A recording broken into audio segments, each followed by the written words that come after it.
You play to win the game. My message for the fans, we're all frustrated with where we are right now.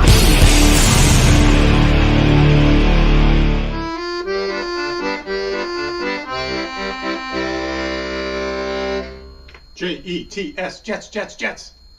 Well, hello, everybody. What is happening? Happy Thanksgiving.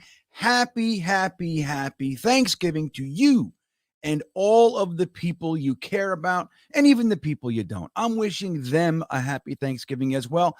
This is GreenBean, and welcome to the Thanksgiving episode of the Thursday Thick of It. We got to almost watch Buffalo skid into a third straight loss, almost, right? So we kind of had a good day a little bit. Now we got to see the Patriots lose, some revenge. Let somebody else get revenge for us, right? That's what we'll do. We couldn't seem to do it ourselves, so maybe we can hire a Viking to do it for us. Go in there and slaughter them for us. I'm hoping for a bloodbath. 75-0. That's what it should be. That all said, I am in a pretty good mood. I slept most of the day, guys. Most of the day, my Thanksgiving Day plans got upended last minute, stomach bugs, things like that. And all of a sudden, from going over to somebody's house for the day turned into nothing. You got nothing to do today. So we just we did nothing. Isn't that good? Let's see what all you guys did today. I'm really happy. I'm really excited to find out how everybody's doing, what's going on. Lots of big news, but I'm really curious to find out how our co-host Thanksgiving's day went. He's here with us. He's in there. He's waiting. Let's say hello to Thanksgiving Day, Frankie from Flatbush. Hello, Frankie. Hello and happy Thanksgiving. Happy John Madden Thanksgiving, everybody. This seems like it's going to be the way it is, and I think that's pretty awesome because who was better than John Madden, really, for football fans? He was the best. He was one of the best coaches. He was one of the best announcers. He put out one of the best video games. He was funny in commercials, you name it. John Madden did it all around the game of football, so now... And he also he didn't invent, but he made famous the turducken. I was going to bring that up. Yeah. Thank you, Frankie. The turducken. Now, have you ever had one, Frankie? I have not. But, I mean, that's a lot of food. But he didn't invent it. He actually discovered it in one of his sojourns, and then he kind of made it famous by bringing it on television. No doubt. We would not know about the turducken, most of us, if not for John Madden. So happy John Madden Thanksgiving, everybody. Right. And you brought up the game, too. I mean, look at the impact this guy had on our lives. He was pretty much the first announcer, telehost, whatever you call him. And what's the word I'm looking for? Frankie? Broadcaster. Yeah, I want to say televangelist. I just know it's not right. He's the first televangelist that did like the on-screen, the marking, the drawing up and kind of pointing out where they went. He was kind of first. And if not first, again, he was the one that kind of brought that out to us.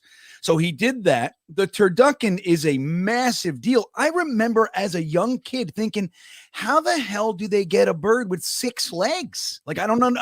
What is it? I don't understand it. It's this massive thing. Now, I can tell you, I never would have heard of the turducken. Like you, most likely, most of us never would have heard of it without John Madden. But I have since had it 3 times, Frankie. Wow. And it is nothing short of amazing. Now, the whole theory behind it is this is why it's so good. Obviously, you get 3 birds and the whole thing, right? So you get a turkey stuffed with a chicken, stuffed with a duck. And that's the way it goes. Turducken.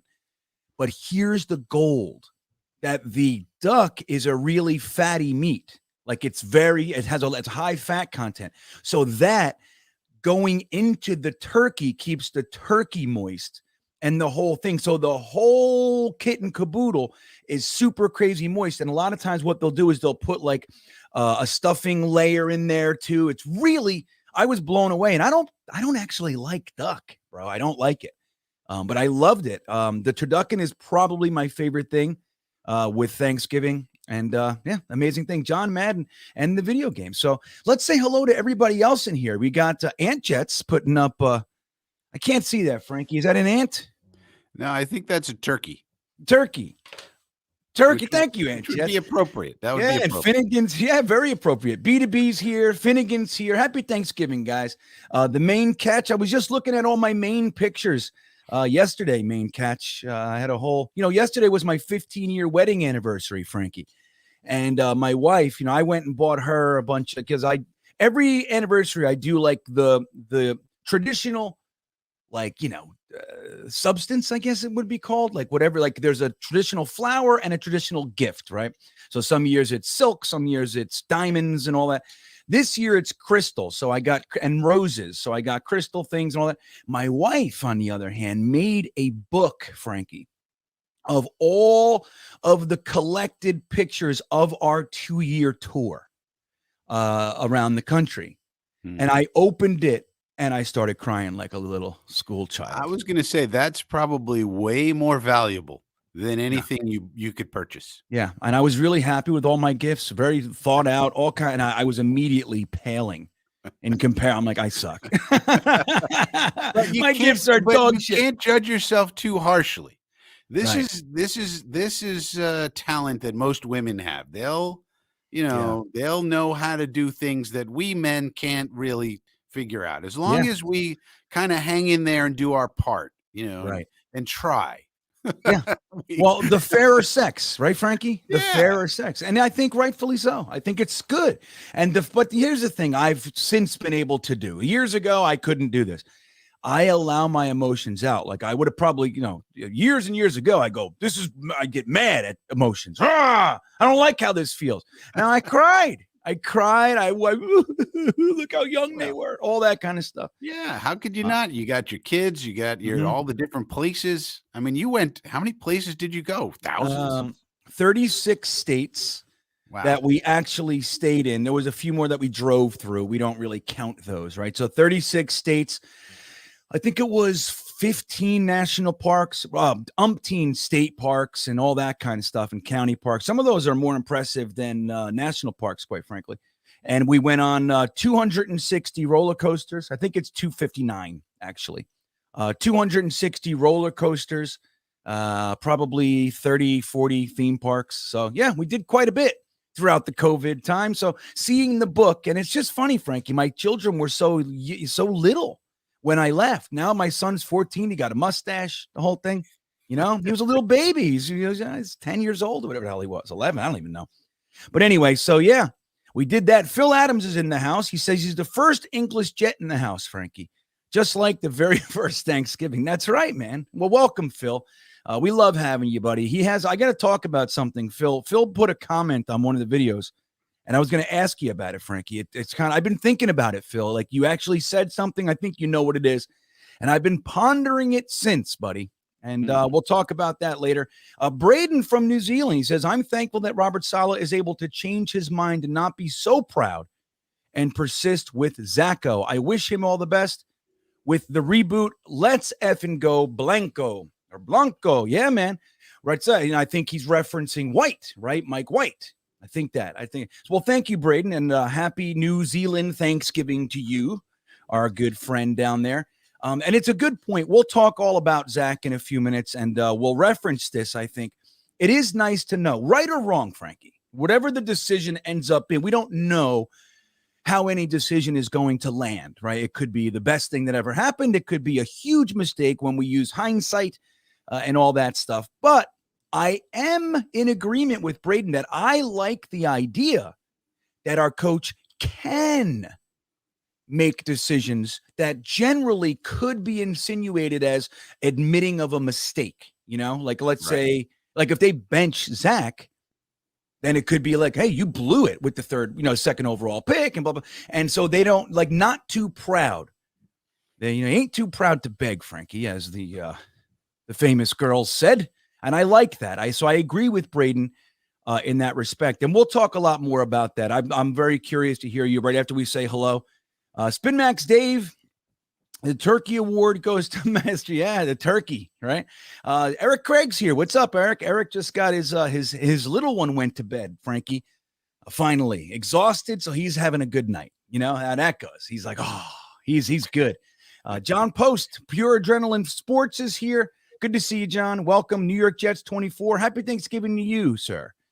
Mindy Adam, what's up, Mindy? Thanks, or I'm sorry, lots to be thankful for, football and otherwise. Happy holidays, Bean and Frankie. Well, thank you, and happy holidays to you. Twisted is here. Right on, man. Right on. Happy Thanksgiving, Hawk.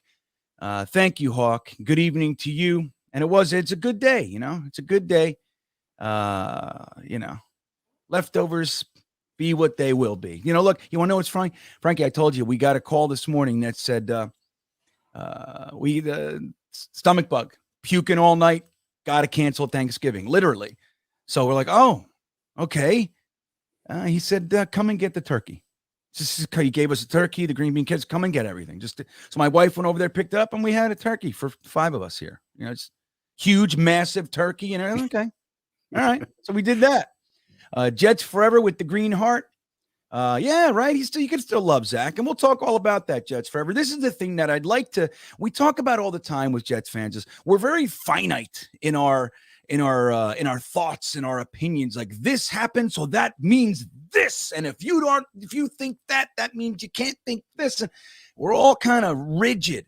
The truth is, and we'll play an interview from Robert Saleh in a few minutes. Doesn't mean any of that. You could still be a fan of Zach Wilson, and he could still be the starting quarterback for the New York Jets. And it's just what we are, where we are right now. If you couldn't see that Zach was off course, then you're blind. You know what I mean? Anybody can see it. And that's the whole thing. Stud City's here. That's right. Finnegan, Taurine Williams. Happy Thanksgiving to you. This is so good to have you guys here. Frankie, I made a video just yesterday, the day before, less than 24 hours before they said Zach was benched. The thumbnail said something like this: Zach will start against the Bears. I did see that. See that, and I was like, whoop. Yep. That was a dice roll. Yeah. Well, I was pretty confident in it. I was obviously not correct. But then the hindsight brigade, those guys. There's a steady flow of people out there that nothing more. Oh, yes. Right? They love it. They can't wait. They can't wait. And it always starts like this. This aged well. Yeah, it's always like that. Okay. Yeah. Well, hey. Here's the thing. When you put your opinions out there, you kind of put your neck on the chopping block. You do. If you're going to make opinion, you're going to be wrong a lot. And it happens. Daniel Murphy's here. Before we get it started, I like the video so Greenbean and Frankie can have a happy Thanksgiving. Well, thank you, Daniel. He's right. Don't forget to like the video, guys. If there's any day you're going to do it, it's got to be today, right? You got to hit it. Right, Frankie? Yeah.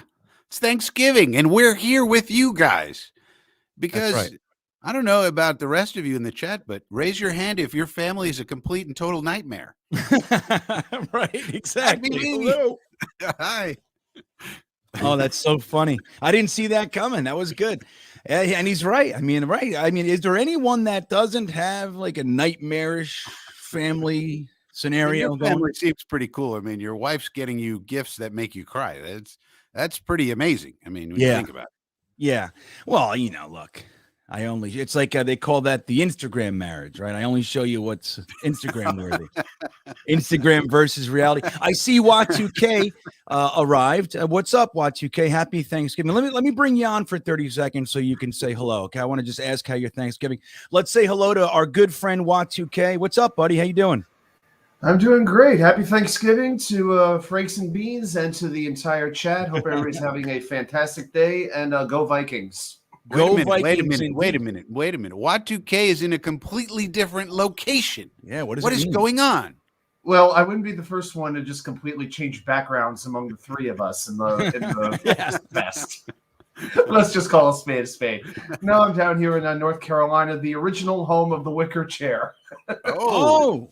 This is where I was sitting, but before I took the wicker chair back. So we upgraded the office chair for mom. So that's what we needed to know. That's what we needed to know. So right now, did the kind of the spotlight on the wicker chair, did that kind of draw some attention to mom needs an upgraded chair here? Like, is that kind of how it went?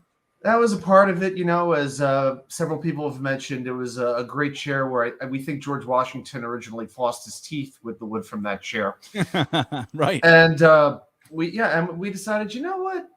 I got to take this thing back with me. How about we get you a better chair? Plus, the cool thing is Mother's Day and her birthday were only 2 weeks apart.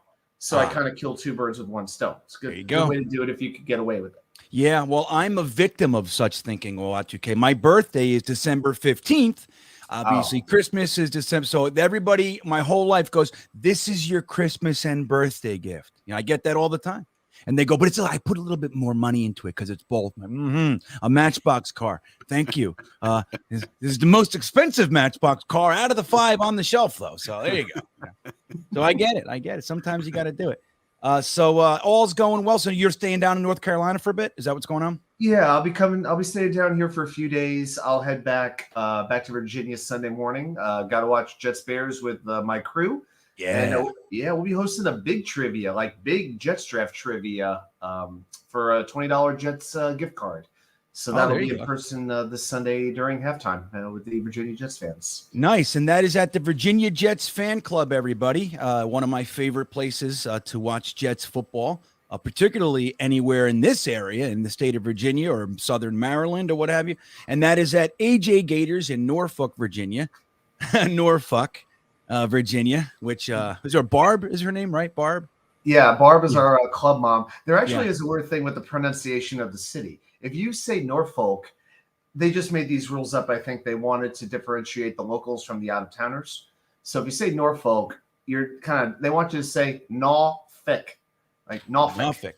That's how you're technically supposed to say it. Don't ask me what I think. They just wanted to, get the out-of-towners out of the way. That's right. They Well, want to that's know right. who their people are. That's right. Well, and it exposes people. You know where you sit, you know where you stand, and they can identify you instantly. It's like, I don't know if you guys know this, but in Newark, it's spelled Newark, right? Newark. But, I kind of grew up in that area. We were from there, and the way to properly say Newark is Nork, and it's like Nork, Newark. That's the way to say it. And when people would say, "Hi, I'm from Newark," you go, And it's kind of lessened. It's, there's not too much pride behind the Newark thing anymore. But so every city kind of has that. Nork from work, WAT2K. Well, listen, man. Well, thanks for hanging out. We're going to do WAT2K's trivia in just a little while. And WAT2K finds us stats and everything else. But I'm glad that you were able to come. And we'll talk to you in a bit. Sounds good. Have a great show. I'll see you boys later. All right. See you there. Goes WAT2K, our buddy. Behind the scenes, Ethan Broccolo. He says he'll be at the game this week, man. Right on, man. Well, look, Ethan, last year we were just in a bad situation as a team, right? Knew everybody. We're looking loser. Zach goes down. We're starting Mike White, and we're playing the ascending Cincinnati Bengals. Nobody expected us to be able to do anything. And the people that attended that game got the treat of treats, Hall of Fame worthy quarterback performance. So while I'm not necessarily holding my breath, Frankie, for such things, the Chicago defense may afford him to at least look similar. And that would be real nice. So you might be going into a really great situation there, Ethan. And I hope that's the case. So let's get to this. I got to catch up here, Frankie. I see Dom C. I see Kenobi Clone. Dong Hung's here. Robert Killian. Jay-Z's here. Jay-Z Jets fan. And BG the Kid checking in early, Frankie. He says, and thank you, BG the Kid. He says, HTG, GB, and FFB. Now, let's translate that. I'm going to take a shot quickly. It's a happy Thanksgiving, GreenBean and Frankie for Flatbush. What do you think, Frankie? How'd I do? Yeah, I think that's it. Now, this next thing, MILF, is that Mike LaFleur? That's Mike LaFleur. Wow. BG the Kids. You're just knocking this one down here with all these abbreviations. Mike LaFleur and coaches are not blameless in this Zach Wilson saga. He regressed on their watch, not sold on Mike LaFleur just yet. Feels like he thinks it's 7 versus 7. Now, let me say this, Frankie. That will be a good segue into the actual content of the show, which is Zach Wilson, obviously. Now, we know that by now, most of you, if you don't know, we'll tell you, but I find it hard to believe that you haven't heard our second overall pick, ballyhooed, good-looking young fella, has been benched. after and just an abysmal performance. And I don't think the performance is singular. I don't think if that was the one game where he had a problem that we would be here. I think we could see it for weeks. He did look okay in Buffalo, but even us, I mean, look, we're talking about 154 yards, guys. We're not talking about him blowing the doors off the place. It was just limited in the mistake department, and we were happy with that because the word we were using, Frankie, was efficient. But I think since he's come in this year, while he has had his moments, he's looked off. Now, what BG the Kid is saying here, I'd like to, kind of use this and hear your thoughts. There's a lot to be said for the idea that we have really a first-time quarterback coach in Mike Calabrese. Last 2 years ago, he was a quality control coach. We still have, obviously the plan was with Greg Knapp, who was tragically taken from us, right? And before last year. But last year we had Mike Cavanaugh, and we had even John Beck for a little while, who's Zach Wilson's personal quarterback coach. So this year they got Mike LaFleur and Rob Calabrese, not Mike Calabrese, sorry. And there could be some blame here, guys. Yes, Zach Wilson is struggling, and that's on him for sure. But where's the development? Where's the ability to stop him from regressing even deeper into the abyss here? But here we are nonetheless, and I'm curious to hear Frankie's thoughts, and I'll peruse the chat as well. Number one, how do you feel about this, Frankie? Do you think it's the right move? Do you think it's an overreaction? And what do you think maybe the culprit, or lack of a better term, what do you think the issue is here? Well, I do think it is the right move. And the reason I think it's the right move is he's not improving from year one to year two. And it's very obvious. His completion percentage, for example, is exactly the same. And if you remember, I told everybody, if you want to shortcut it, to understand whether Zach Wilson is improving or not, just look at one number. If that's all you want to do, there's lots of ways to slice it. There's lots of blame to go around. There's lots of things you can look at. But if you want to shortcut it, just look at one number. And that number is completion percentage, one number to rule them all. And if that was improving, everything else was going to fall in place with the skill set that Zach Wilson has. And so we needed to see that, moving up. Last year is 55.6. This year, what is it? It's 55.6, exactly the same. Incredible. And Frankie was talking about this, not to interrupt, but just on that note, Frankie was he put a goal in front of us, right? Yeah. For all last year, all offseason, he was talking about this consistently. He was very consistent with what he said, talking about completion percentage, and you were shooting for a specific number, Frankie, and we're not there. What was that number? Well, you'd like to be at 65, but even if for Wilson he was at 60, for example, around 60-ish, you could say, okay, he's improving. 65 would be where he needs to be a really good quarterback with his skill set. With his particular skill set. It's particular to him, just so everybody knows. People always get it confused. But if he was around 60, for example, right now, this wouldn't be happening. But right. It is, and he's not improving. He's exactly the same, and he's making the same kinds of mistakes that he made before. Now, to address the point about the blamelessness, the coaches, there's plenty of blame to go around. But anybody who says this about the coaching staff would have to explain in the last game, for example, the 7 out of 30 throws where Zach Wilson, and I know this through film study, and you got to watch the film to know certain things. 7 out of 30 throws, that's 23%, where Zach Wilson had a perfect pocket, a wide open receiver, and he either air mails it, dirt balls it, or throws it out of bounds for no reason. Right. You would have to explain why 23% of his throws in a perfect pocket with a wide open receiver he can't hit. Now, you can't hit them all. Okay, I get that. But he didn't hit any of those. Zero out of 7. If he hit 2 of them, if he hit just the Conklin and Mims one, we win that game going away. If he just hits 2 out of 7, but he doesn't. So that's an example. That's just one game, but it's the kind of thing, and that's all over Zach Wilson's tape and it was the same as last year. And last year we gave him the excuse of he's a rookie, his head's swimming. He can't figure it out. It's a rookie. But then this year we wanted to see that improve. And in addition to the numbers, we're watching the tape and it's not improving. So anybody who thinks LaFleur is to blame for all of this, or the O-line or the running game or anything else, you have to explain why Zach can't hit those type of throws where the player's wide open. The scheme has got him open and the receivers are running the route properly. They're wide open and he can't hit them, which tells you there's a mental thing going on with Zach, whatever that may be, that's affecting his mechanics, and he's throwing, he's airmailing it, dirtballing it, throwing it out of bounds. And that's I think the coaching staff went back and looked at that tape as I did and said, this is, That's bad. this is we got a big problem here. And I think it is mental. I don't think it's a work ethic thing. I don't think it's an attitude thing. I think he has some sort of mental block. We may need to get a sports psychologist in here. I don't know. I don't know if it's the yips. There was an article by Robbie Sabo mentioning something in training camp about the yips. He didn't call it that. I called it that when I covered it. But it reminds me of like Chuck Knobloch. People who are Yankee fans remember Chuck Knobloch, the second baseman. Yep. Eventually, at some point, he got a mental block where he couldn't throw to first base. Yep. So I remember that. Base. Terrible. Yeah. And there was no reason for it. He was a really good player. We had him. He was contributing, and all of a sudden he can't throw to first base. What's going on? So something mental. And it was, if going further back, some Mets fans may remember Mackey Sasser, the catcher. And he had a problem throwing the ball back to the pitcher.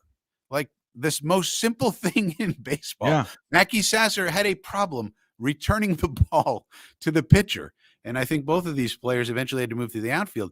But those are examples of mental blocks where an athlete cannot do simple things they should be able to do and have all the, have the physical capability to do. There's no reason they can't do these things. But there's something going on up here that prevents them from doing it. That's my best guess. I don't know that for sure, but that's how it seems to me based on what we have going on right now. Well, and it's an interesting thing, like once it happens, and look, we talked about this also with just the Patriots in general, right? Like for some reason, when we play this team, it's not only the quarterback. I mean, it is our quarterbacks, always our quarterbacks, except for like Mark Sanchez's first game against the Pats was amazing. Then he, it was beautiful. What a game. And then we obviously had the 2010. So we have had our moments, of course. But generally speaking, the whole team degrades. Special teams, we start shanking the first game. It's like there's everything starts happening. Obviously we lost on special teams. Now you can't necessarily blame them. 10 punts, it's the odds of one doing some damage increase greatly when you have more punts than you do receptions. But when you look at our games versus the Patriots, it tends to be all facets of the team that have issues. Now, our defense came out and played. I mean, dude, they were fantastic. You can't even, look, if they miss a few tackles here or there, or obviously things are going to happen, they're going to get their plays. But our defense is kind of the anomaly here, or at least the unit that is not, this doesn't pertain to. But when you look at the Jets versus the Patriots, it looks like we've made it into something bigger. It's like it's something bigger. It just, with all of the mystique that comes with it, we struggle in areas where we wouldn't necessarily struggle, and Zach is clearly having that issue, not only with the Patriots, but it accelerates with them. You look at his 2 games his 4 games against the Patriots. It looks like, if you just isolated those, it looks like they just threw a helmet on Frankie and said, just play quarterback real quick. Yeah, right. For these games. You know what I mean? It's like somebody, weird. right. Somebody who's never played the game of football. Like that's what it looks like. And again, 2 yards in the second half when, it's like there was all sorts of opportunity, all sorts. Something's off. And then, like you said, the yips, once somebody gets the yips, it can be real difficult to get, to come back from. We call another thing was happy feet, right? Once a guy gets there, it's very difficult. That was one of the reasons why I thought it was good to move on from Sam. I thought we did Sam Darnold very, very wrong. I'll never say otherwise. The guy never had a quarterback coach, the receiving revolving door, the worst offensive line. It doesn't matter. Once he got to the PTSD level, it's like this guy needs to sit. He cannot come out and be expected to play. He's got the yips. You know what I mean? He's got happy feet and he's damaged. He's going to react poorly. And we saw it down in Carolina. We'll see it this week. I think he's starting again. That's good for him. But now he sat for a little bit. But I think what Saleh's doing here, Frankie, is actually, from my opinion, commendable. I think it takes a lot of balls to do what he's doing. And the way he said it, I'd like to play the clip. And I see you, Franz man, I'll get right to you. I'd like to play a clip if I could real fast of the way Robert Saleh explained this to everybody, and it's very specific, and he did it in a way that he's trying to drive it home. So let's take a little quick listen. If you haven't seen this, this is Robert Saleh explaining to the press what he's thinking behind, what the thinking is behind Zach's benching. Just want to make sure you guys all listen to this very carefully, please. Zach's career here is not over. I know that's going to be the narrative. I know that's what everybody wants to shout out, and that's not even close to the case. The intent, the full intent, is to make sure Zach gets back on the football field at some point this year. When that is, I'll make that decision. I'm going to take it day to day. The biggest thing with Zach, and the same things that we've talked about, is the young man needs a reset. His decision-making's been fine. His practice habits, all that stuff have been fine, but there's some basic fundamental things that have gotten really out of whack for him. And this is just an opportunity for him to sit back, focus on those things, find a way to get reconnect to all the different things that we fell in love with during the draft process. And it's something that I feel like he's going to be able to do. So there you go. So I think, right. And so you hear that, Frankie, he's saying some very specific things very pointedly. You know what I mean? And I think that this is, to me, this whole episode, if one thing to do, as my good friend Patty Universe likes to say, when in doubt, zoom out, right? When in doubt, zoom out. Let's zoom out a little bit in terms of this organization. There's been a lot of adversity going on in this organization this year. You may have noticed it. Denzel Mims started it all in the beginning, and then we had Elijah Moore, and then we had all the injuries, and then now we have this. But it seems to me that we have a general manager and a head coach who are handling all the adversity as well as could be imagined, and I think that's really good news for the organization. I also think that this approach that they're taking with Zach could be the best thing for Zach himself too. And it could benefit the team and Zach, and he'll be fine. He'll just gotta, he's got to clear this mental problem. So the problem with what Jets Gang is saying here is, the feet problem, the footwork problem, and the lower half and all that. That's quarterbacking 101, guys. Right. That's the problem. It's like, well, let's just fix his feet. Okay, he's been a quarterback for how many years? What is he doing in the summertime with John Beck exactly? If he can't get his footwork right with John Beck in the summertime with his quarterback, what is he doing in training camp, in OTAs? Why hasn't it been fixed yet? Would be my question about this. Yes, we got to get the footwork right, but why hasn't it been fixed to this point? And that's why I think it's more mental that's causing the footwork to be out of whack in game situations. Probably in practice, his footwork is fine, I would guess. And then he gets in the game, it gets out of whack because his brain gets in the way. Yeah. So that's my guess at it. I mean, I don't know, but it seems that way to me because that would be fixed already. But the idea being that I think Saleh and Douglas and the organization has handled all of these situations perfectly. And that's good news for our long-term future, whatever happens with Zach or Mike White or anybody else, I think. Right. Yeah, well, I actually agree with you. And I know that some people don't. I mean, there are people, even in the chat right now, saying that even those comments are vague and, not necessarily saying, or like, so I see one comment that he's given himself an out, kind of playing both sides, I think is what you're saying. And I can see that. I can. But I do think, when you look at a team that, while it's imperfect, right? You could talk about the offensive line. I mean, shit, dude, we were on our third guard. We're on our fifth tackle. Like, of course, there are going to be issues there. You know it. Feeney, while he did a decent job in pass blocking, gets no push in the run game. So the run game is struggling and whatever it is, like that's part of it. That's there, right? Obviously, guys going down and other guys having to come in, even if it's on the defensive line or, the issues are, you're going to run into that stuff. And it is imperfect. But the truth is, just like Frankie said before, Zach hits two of those plays and we win the game. I mean, even if he threw the ball to Michael Carter a second earlier, instead of waiting that tentative, that fear, just throw it. Even if he hit Ty, whatever, it's like then the game is totally different. That's how thin the margin was for we can easily win this game. And I think what the Jets are saying right now is the team as a collective is so good, and I'm not to say Super Bowl level team, but we are good enough to win games if we could just have average quarterback play. Our defense is playing, and I heard it numerous times this week. The phrase is championship level defense. And whether or not I agree with all the way that I'm not sure. I think they're playing very, very well, and I'm very confident in them and all that. But that's the term being thrown around. Our special teams, even though technically speaking they lost the game for us, our special teams are freaking rock solid, man. I mean, we have one of the better special teams units in the NFL, and we have talent all over the offense. So if we can get average quarterback play, what they're saying here is remove this kid, give him that reset. And it's not to say Mike White, like people are going nuts, Mike White is the best. I think that's nuts. And I think it's also a little bit presumptuous to say that the Jets are counting on Mike White to take us to the promised land or anything. I don't think that's really the goal.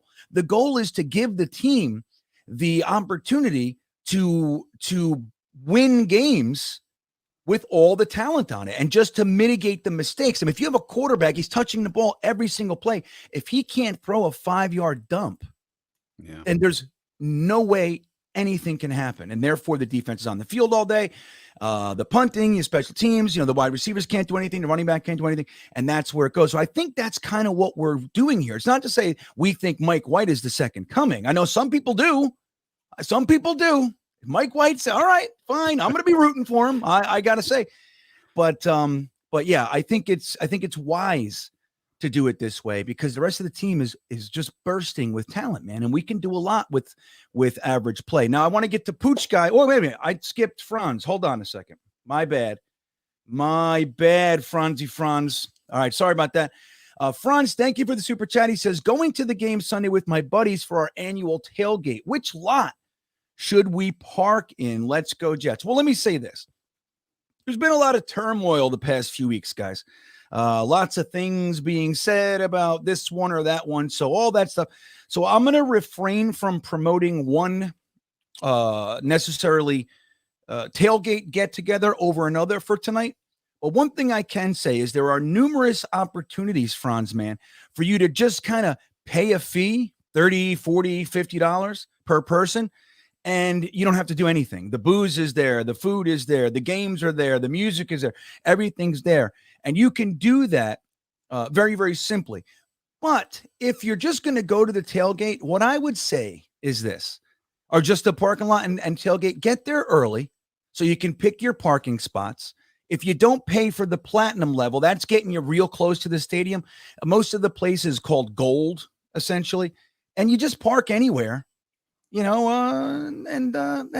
set up your camp. You know what I mean? You'd like in the back of your car on your tailgate. I don't think there's necessarily a bad place. Obviously, the further you park away, you're going to walk in. I'm a big fan of parking far away because I like to get the hell out of there. I hate being inside the stadium when traffic. So that's my thinking. You can go either way with that one. So when you get there early, you can kind of have your run of the place, then you're not sitting in traffic to get in there, which I'm a big fan of. Just get there early and just call it a day, man. Like commit, right? Get there early, 9 a.m., 10, 9:30, something like that. And you can pick your place. I will say this, there's a lot going on in lot J and lot F, I think it is. So, yeah, I think you're going to have a great time, man. Tailgating for me is still one of my favorite things to do, period. Like I love it, love it, love it. I love the energy before a game. I love the burgers. I love the sausage. I love all the shit that people make. I love throwing the ball in the parking lot. Like I love the flags. I love the whole thing. So I think you're going to have a great time. Just look into a few of the groups that run tailgates.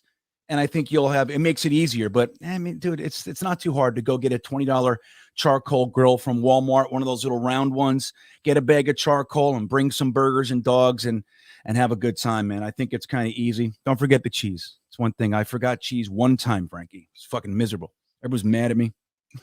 Cheese is very important. Mm-hmm.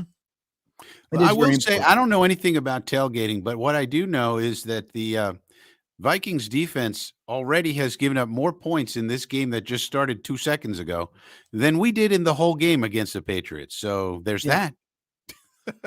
Yeah, and we play the Vikings. It's kind of scary, right? Like we're on this course right now where beating the Patriots was really, I mean, there's tears to how important it was, right? To how beneficial it could be. Like, number one, we're alone in first place in the AFC East. Number two, you push the Patriots down further into the bottom of the division. Number three, though, is that you win a game heading into what can be a very difficult stretch, right? We have teams like the Chicago Bears that are surging, right? So you got bad teams that are excited. Those are dangerous teams. Justin Fields is running all over the place, and that's dangerous. But then you got Buffalo again. We beat them, so they're pissed. They're going to want to make a statement, right? We're going into Buffalo, so there's that. And then you got the Vikings. They beat the Bills. You know what I mean? So, like, they're a team that they're vying for, hey, we're the best team in the NFL. You know what I mean? So we could conceivably, after that, lose the first 3 out of 4 or 4 games coming out of the bye.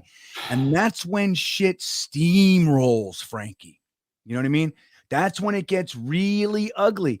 So, and on that note, Pooch Guy says, this is kind of the thing. And I want to refrain from going this far, Pooch Guy. We'll talk about it, of course. But he says, he's scared that we'll be left at the altar here. He says it a different way. He says, when Jimmy's talking about Jimmy Garoppolo re-signs with the Niners and Carr won't leave the Raiders. So Pooch Guy is nervous that, okay, well, Zach's out. Mike White isn't it. Flacco's clearly not it, right?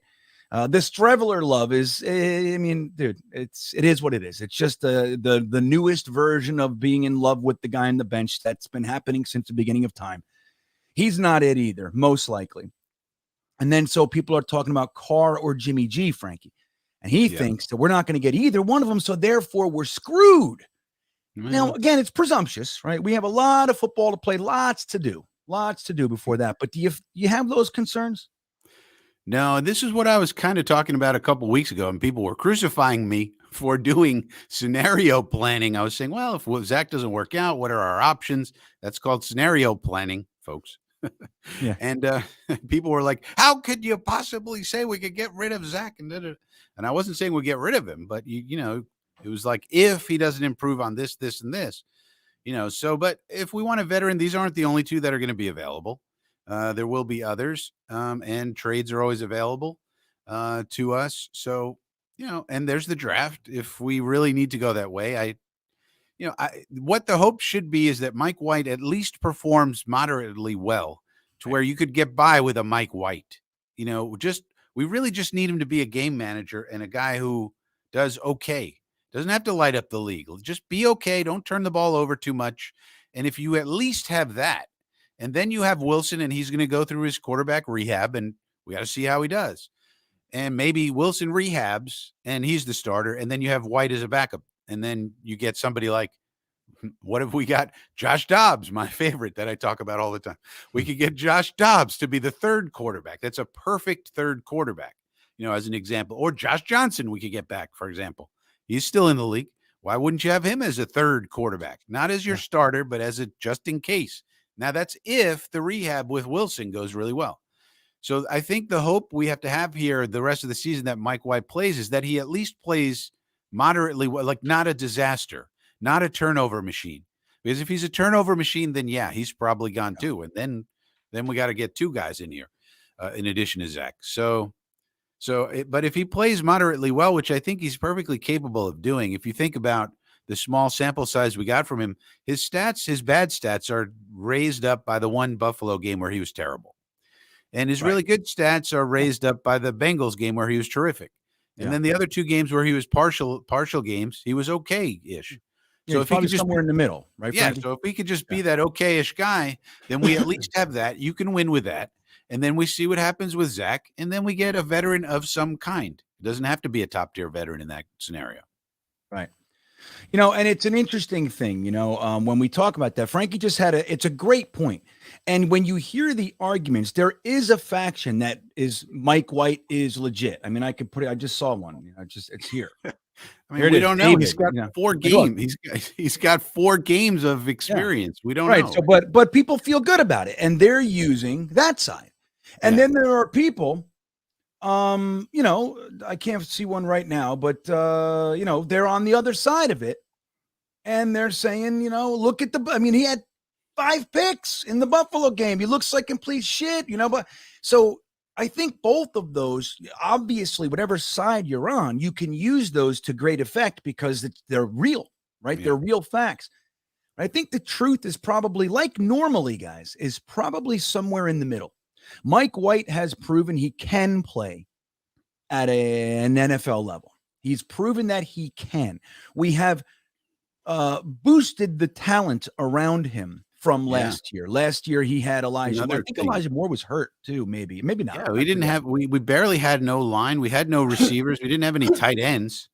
I mean, we had nothing, and he still did all right. So there's valid reasons for optimism with Mike White to at least be okay, an okay game manager. It would be nice to have an okay game manager on our roster, either for backup or for starting, whatever you need. It's a nice thing to have because I think we're gonna have to re-up Mike White contract wise.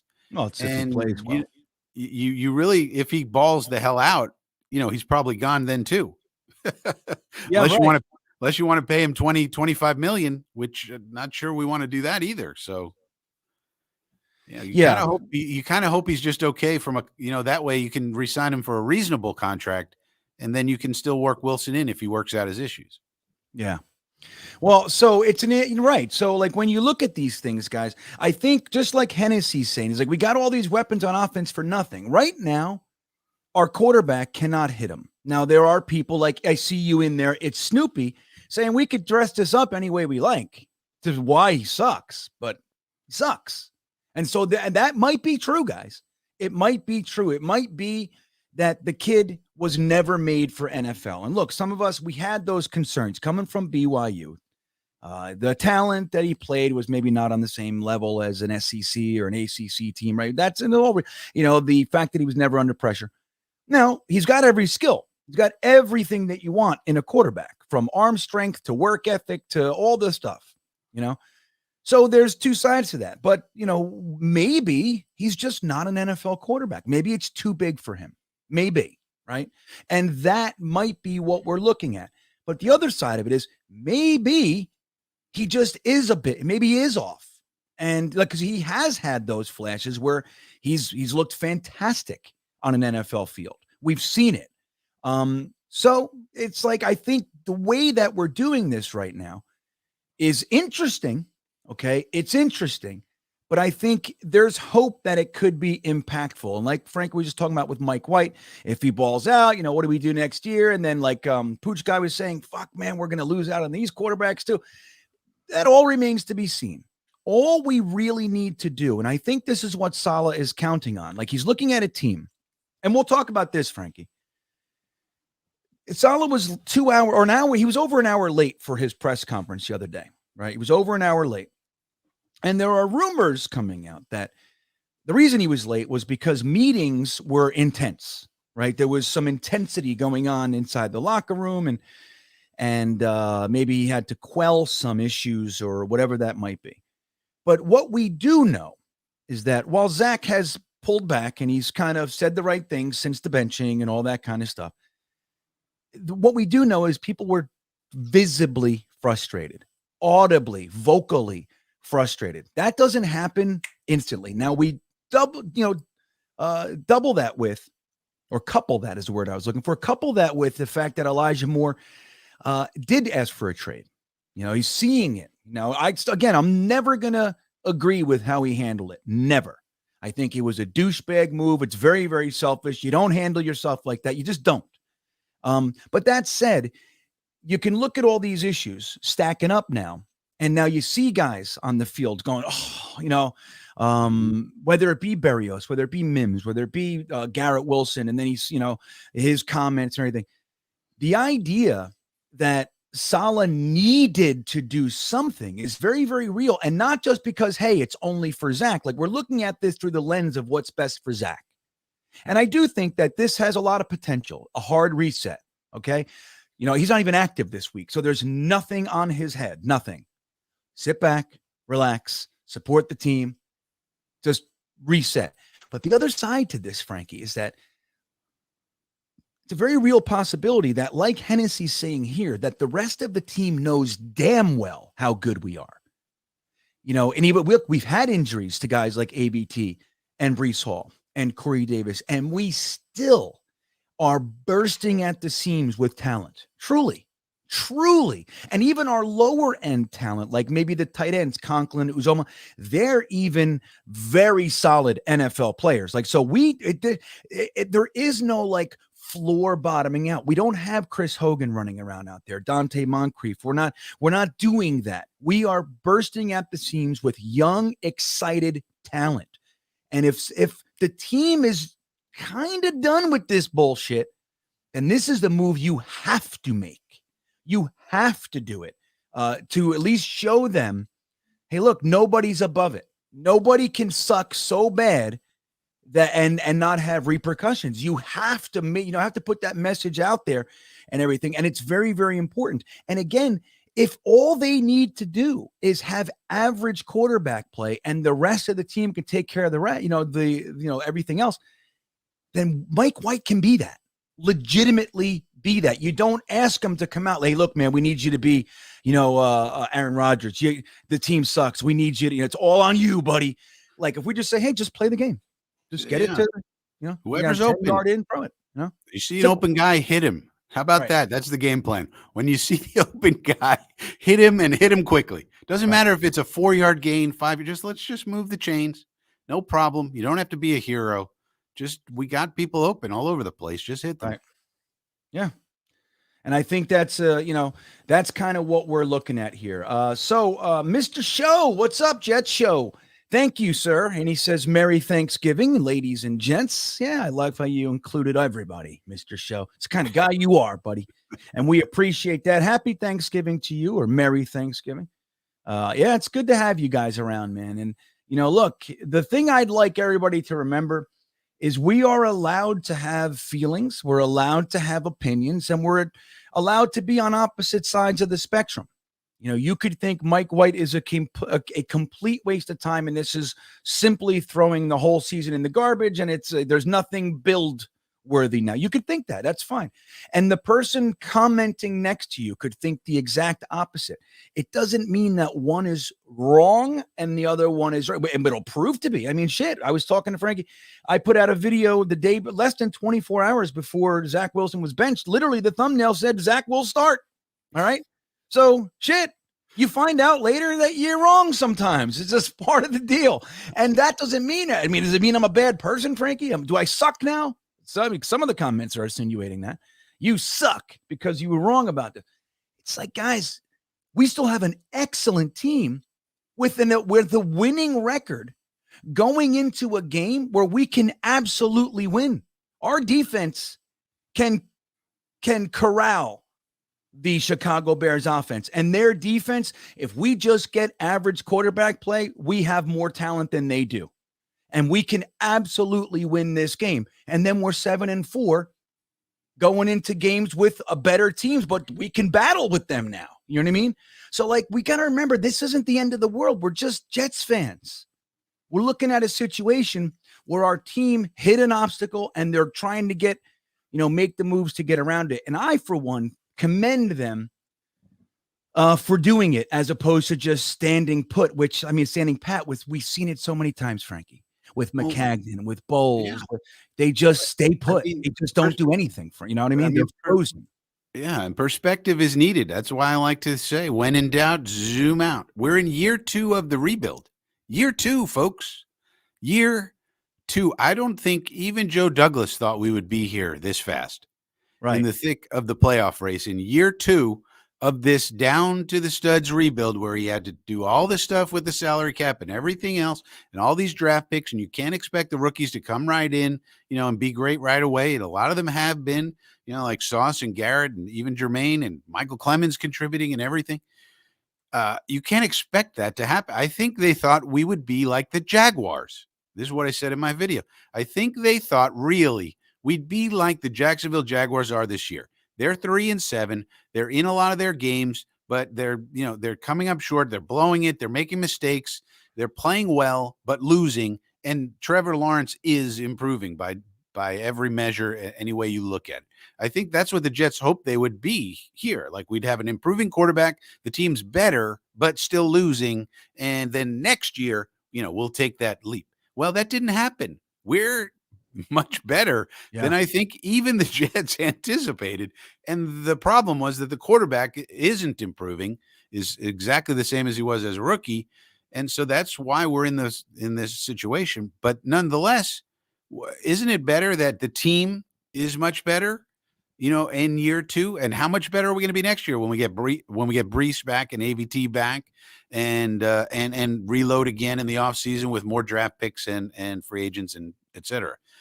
I mean, so to me, I think we're in a really good spot. Now we got to figure out what's going on with Zach, of course, but if you zoom out, you see we're in a much better spot than probably any rational Jet fan could possibly have anticipated. Yeah. And that's a great point, guys. I mean, like we're dealing with things in a way because we are ahead of schedule. Like we weren't prepared to need to win now. Just like Frankie said, and we all talked about it. We're talking about 7 to 9 wins. We want to be competitive. You want to see progress in your team. You want to see the young guys coming around the mountain. You want to see competitive football. What were we saying? We just want to not be talking about the draft by Thanksgiving, right? Here we are. Anybody talking about the draft? Any Jet fan talking about the draft right now? I haven't seen any draft talk by any. I saw a couple. Okay. Any serious Jet Somebody fan? said, "Hey, Monday Night Mock, that was on Sunday." And I know it's facetious, but yeah, you're right. We're not talking about the draft, guys. Yeah.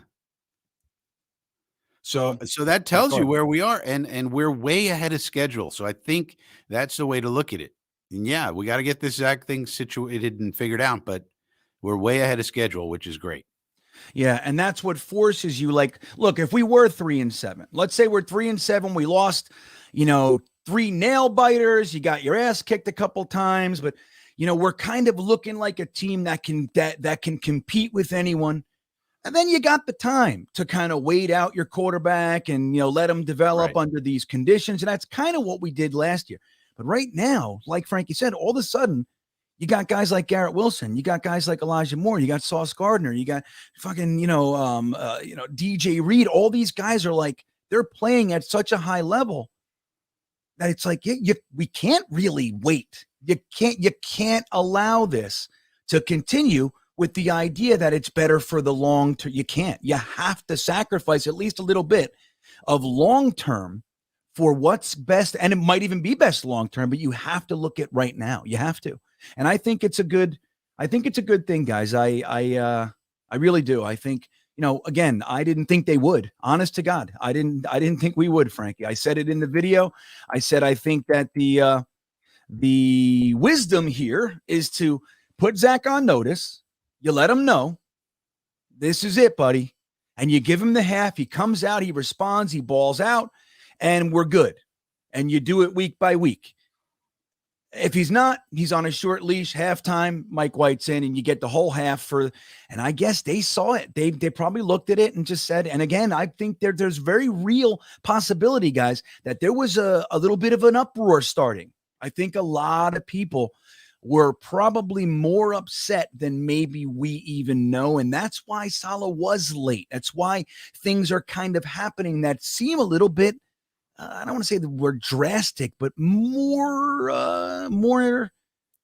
I guess it's a move that took me by surprise. I got to be honest, going from he's our unequivocal starter to he's benched and not active.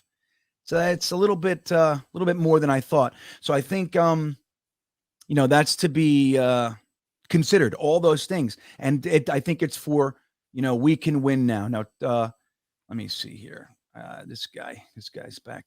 All right, let's see what else we got. So, let's see. Hold on. I saw a comment I wanted to get to. Where is it? Oh, well, you know what? You want to be a beanbagger. Well, the link's in the description, everybody, if you want to be a beanbagger. Now, Frankie, let's talk about this. I can't see the comment. I just kind of lost it. But so as far as the defense, now Justin Fields, we're going to talk about this, and I want to bring up our sponsor for tonight's show as well in a moment. But Justin Fields has been quite literally breaking records. Yep. For all of a sudden, the Chicago Bears said, you know what, I'm just going to let this kid do what he does instead of trying to make him into something else, which is, I think, what we saw last year with Nagy. And they were trying to like make him into something and just let him be Justin Fields.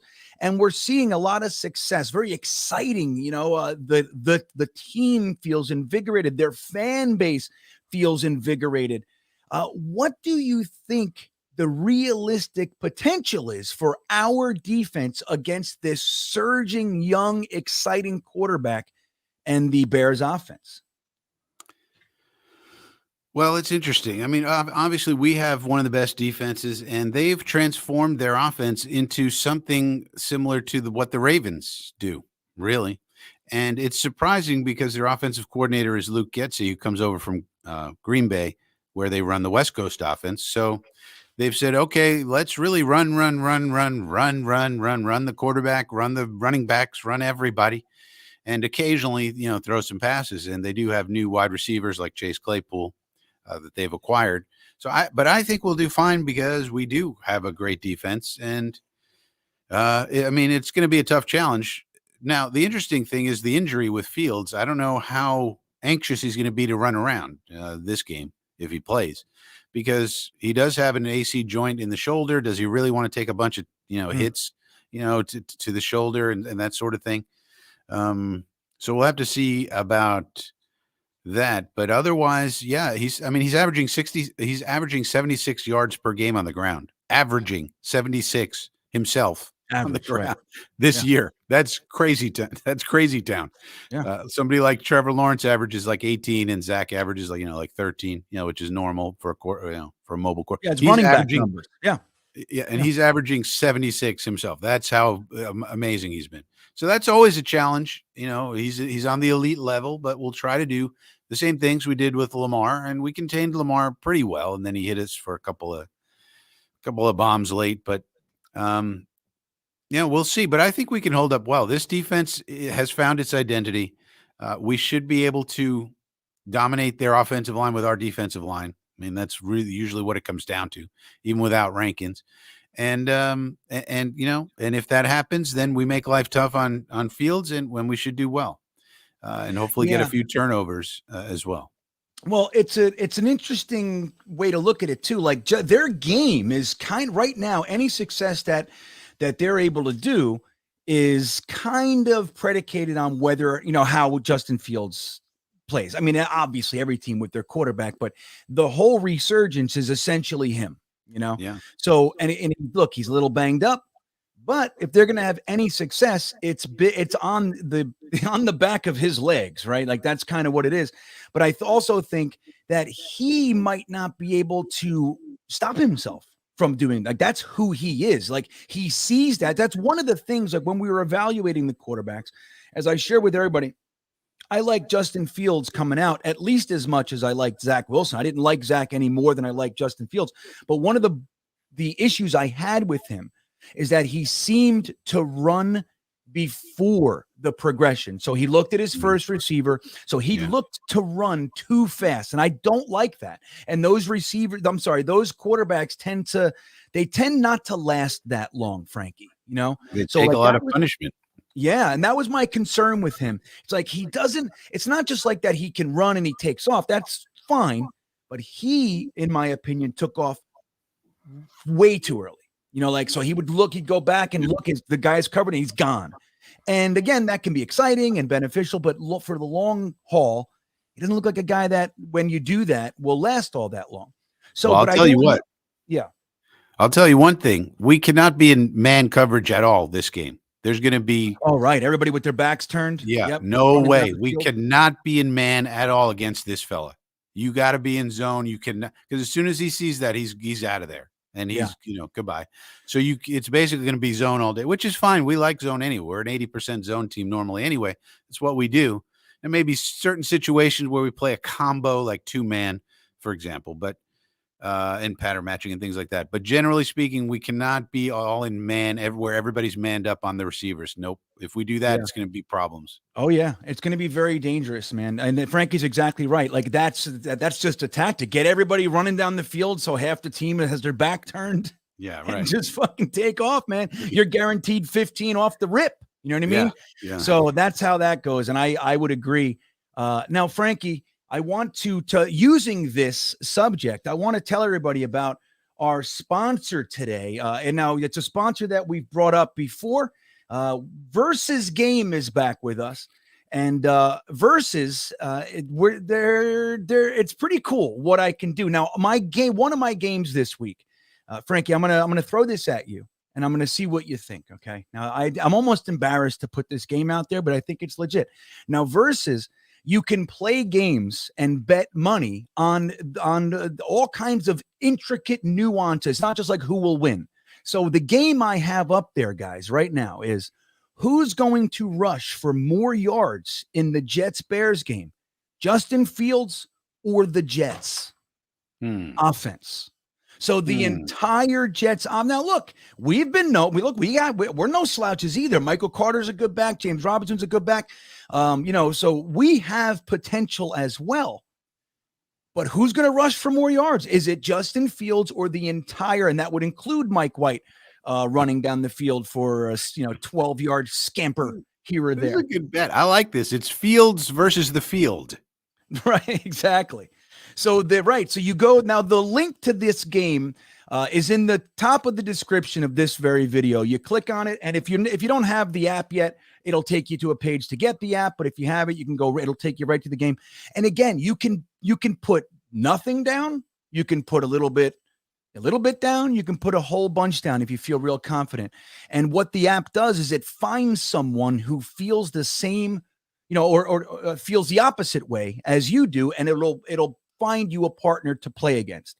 And it's really cool, man. I've had a lot of fun on this app. I'm going to be doing a lot more games coming into this Sunday, but the one I think is the most fun for tonight's conversation is who's going to rush for more yards, Justin Fields or the Jets offense. And I think it's actually a good contest. You got 4 guys. That could be Berrios getting the ball and running around the end. It could be Elijah Moore, whoever the hell it is that rushes the ball, everyone combined, or this guy over here. So I think it's, I honestly don't know. I don't know who's. I think I'd take the Jets on that one. You would take the Jets? Yeah, just because I think partially because of how injured Justin is. He's going to run around if he plays. He might not even play. We don't know. But at least as far as I didn't see any news today on that.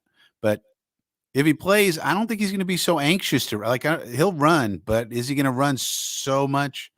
I don't know. Yeah. I mean, why risk it? I mean, why is he even going to play? I mean, why are they even risking it? I mean,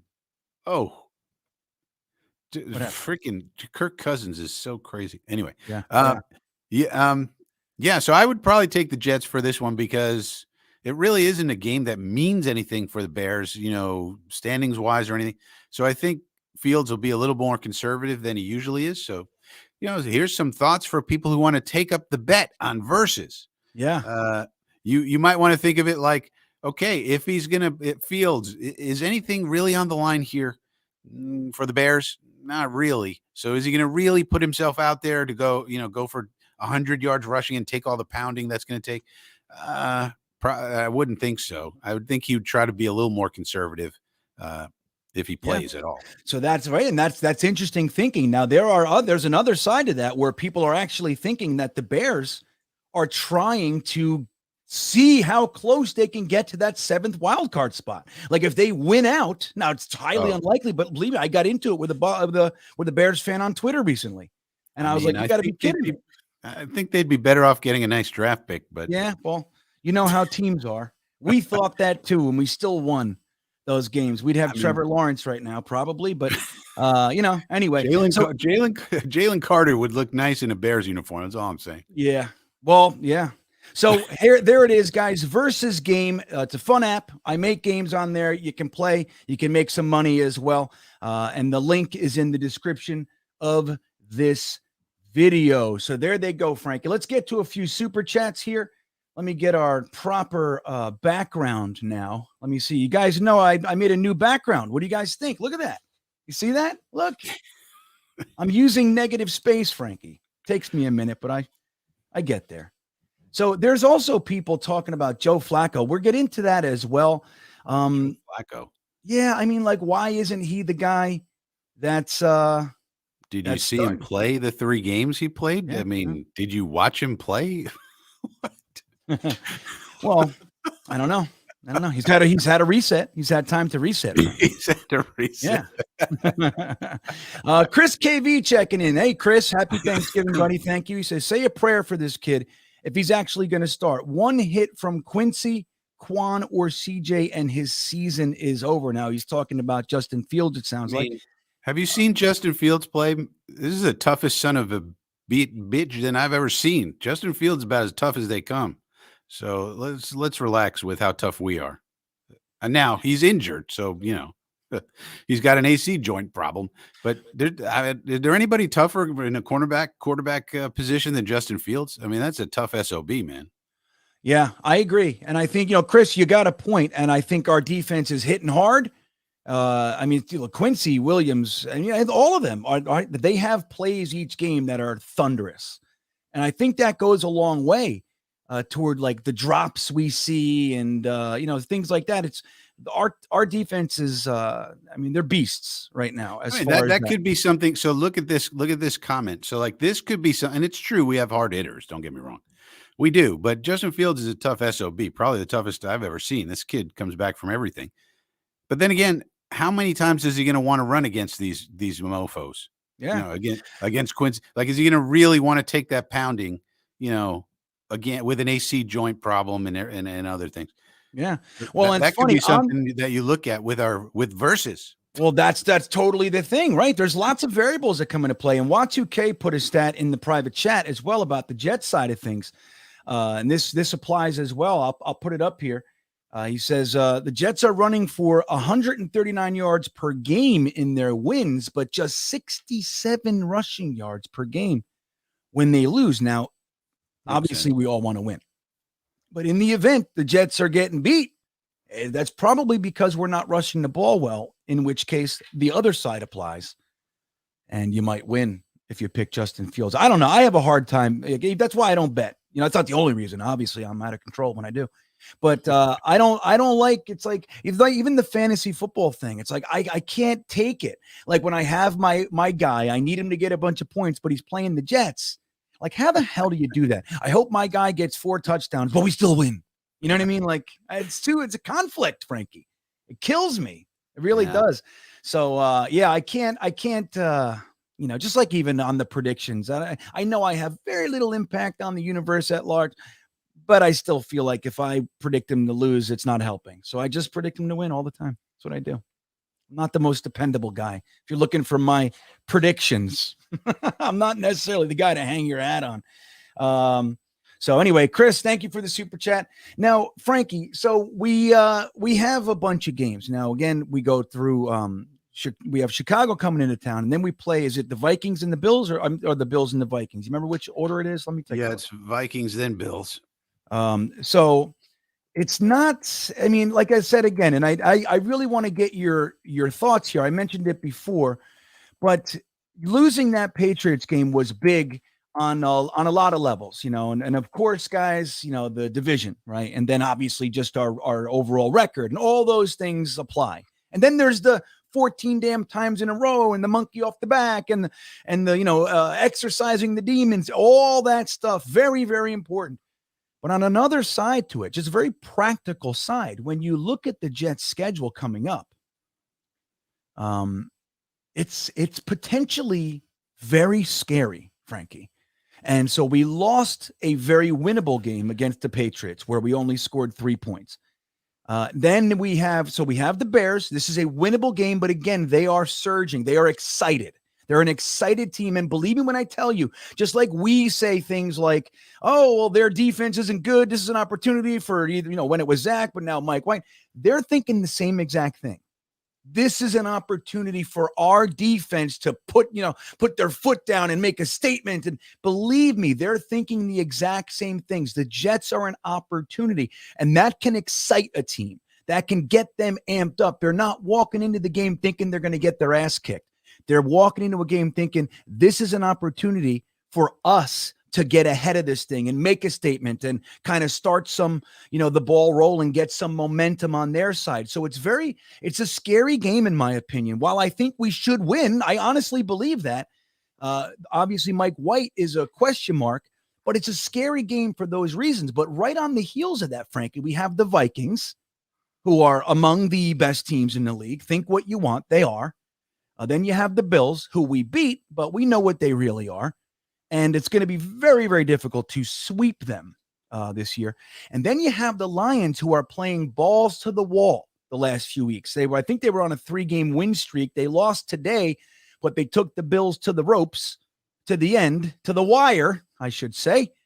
And then you have teams like the Jaguars and then the Seahawks. So, Frankie, we could conceivably, if the Bears game doesn't go well, we could conceivably start the second half of the season with a 4-game losing streak. How do you feel about the realistic potential for that? And do you think that we're not like that's not as possible as I'm starting to think it might be? I mean, it's possible, but I don't think it's probable. All we really need Mike White to do is play average. If he could just be average and manage the games, we should win against the Bears. We should win against the Vikings. The Bills will be tough, but then who do we have? Then we have the Jags. We should win against the Jags. I mean, it comes down to Mike White playing at least average and just managing the game. If he does that, we should be fine. Because I personally think the Vikings are a paper tiger. That's what I meant by my comment. It's like you can think but they're winning. But they're 8-2. Yeah, but they're losing now. They're probably going to lose to the Patriots 8-3. But I think it's if Mike White will just play average, we should win our share of games down the stretch, and then we'll have our 8 or 9 or 10 wins. I mean, but we got to see what he does. And the good thing is we'll know what he is then. Maybe we need to get rid of Mike White. Maybe we need to retain Mike White. We don't know. But we'll know more about him after this season's over. Maybe Mike White is Nick Foles, and we think, holy shit, he's undefeated. And maybe, who knows, right?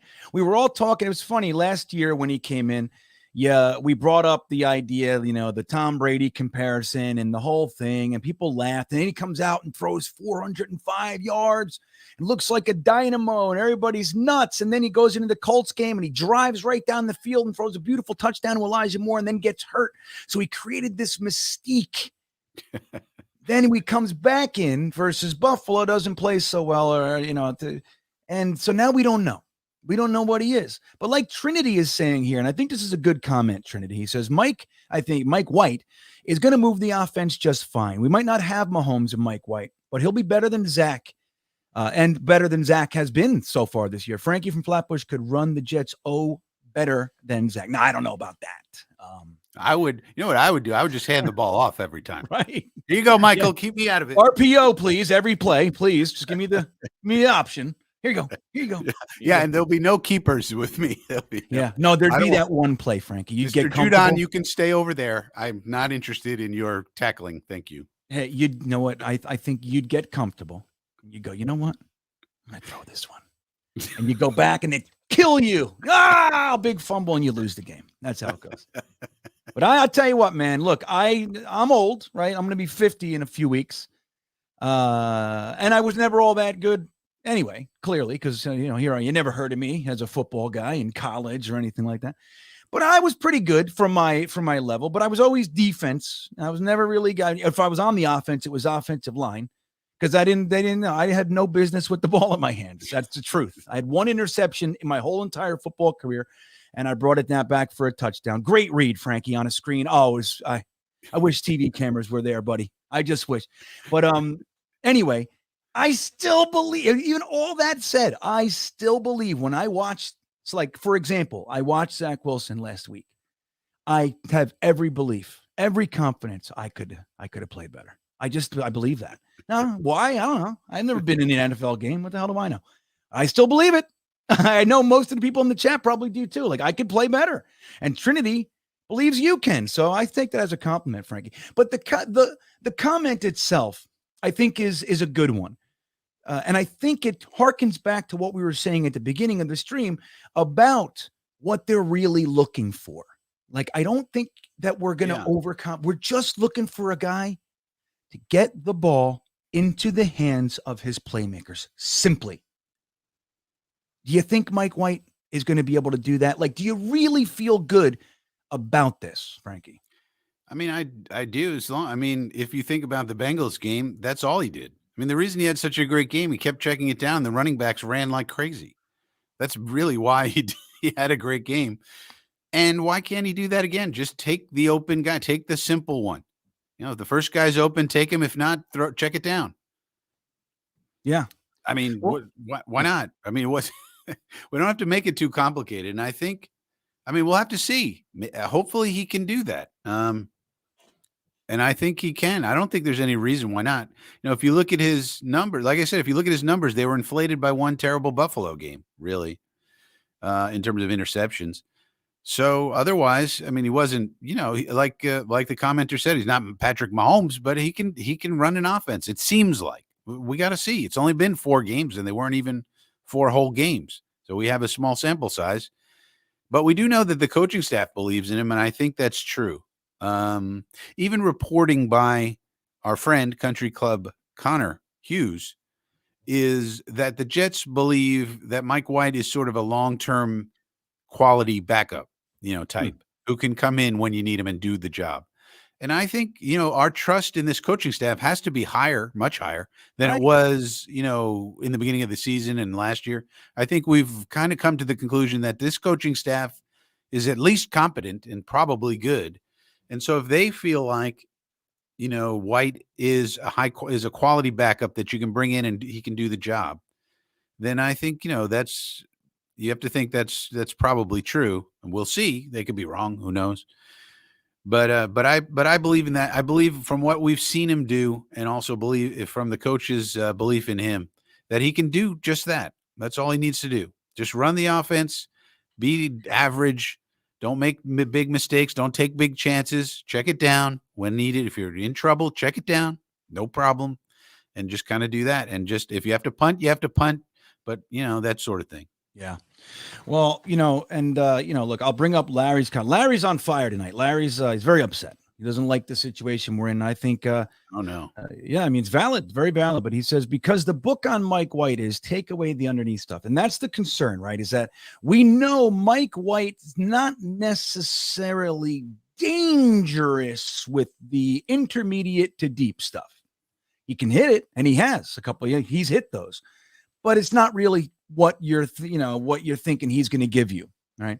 So what they're going to do, clearly, they're going to try to take away our run game, and they're going to try to put more bodies underneath and make it a mess in there. So it's harder to get guys open. Now, that said, we have to have faith in the ability of our guys to actually get open. They've done it. The same thing can be said about Zach Wilson, even though he has the arm, guys.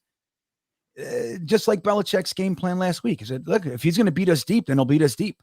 That's, that we're not putting our resources back there.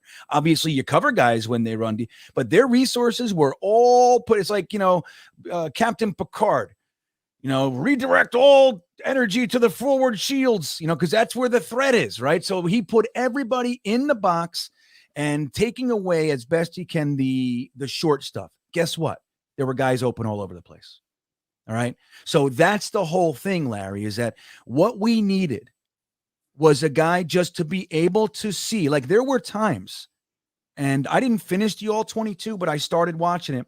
There was a few plays earlier, like in the first half, where Zach literally saw the open guy and didn't throw it.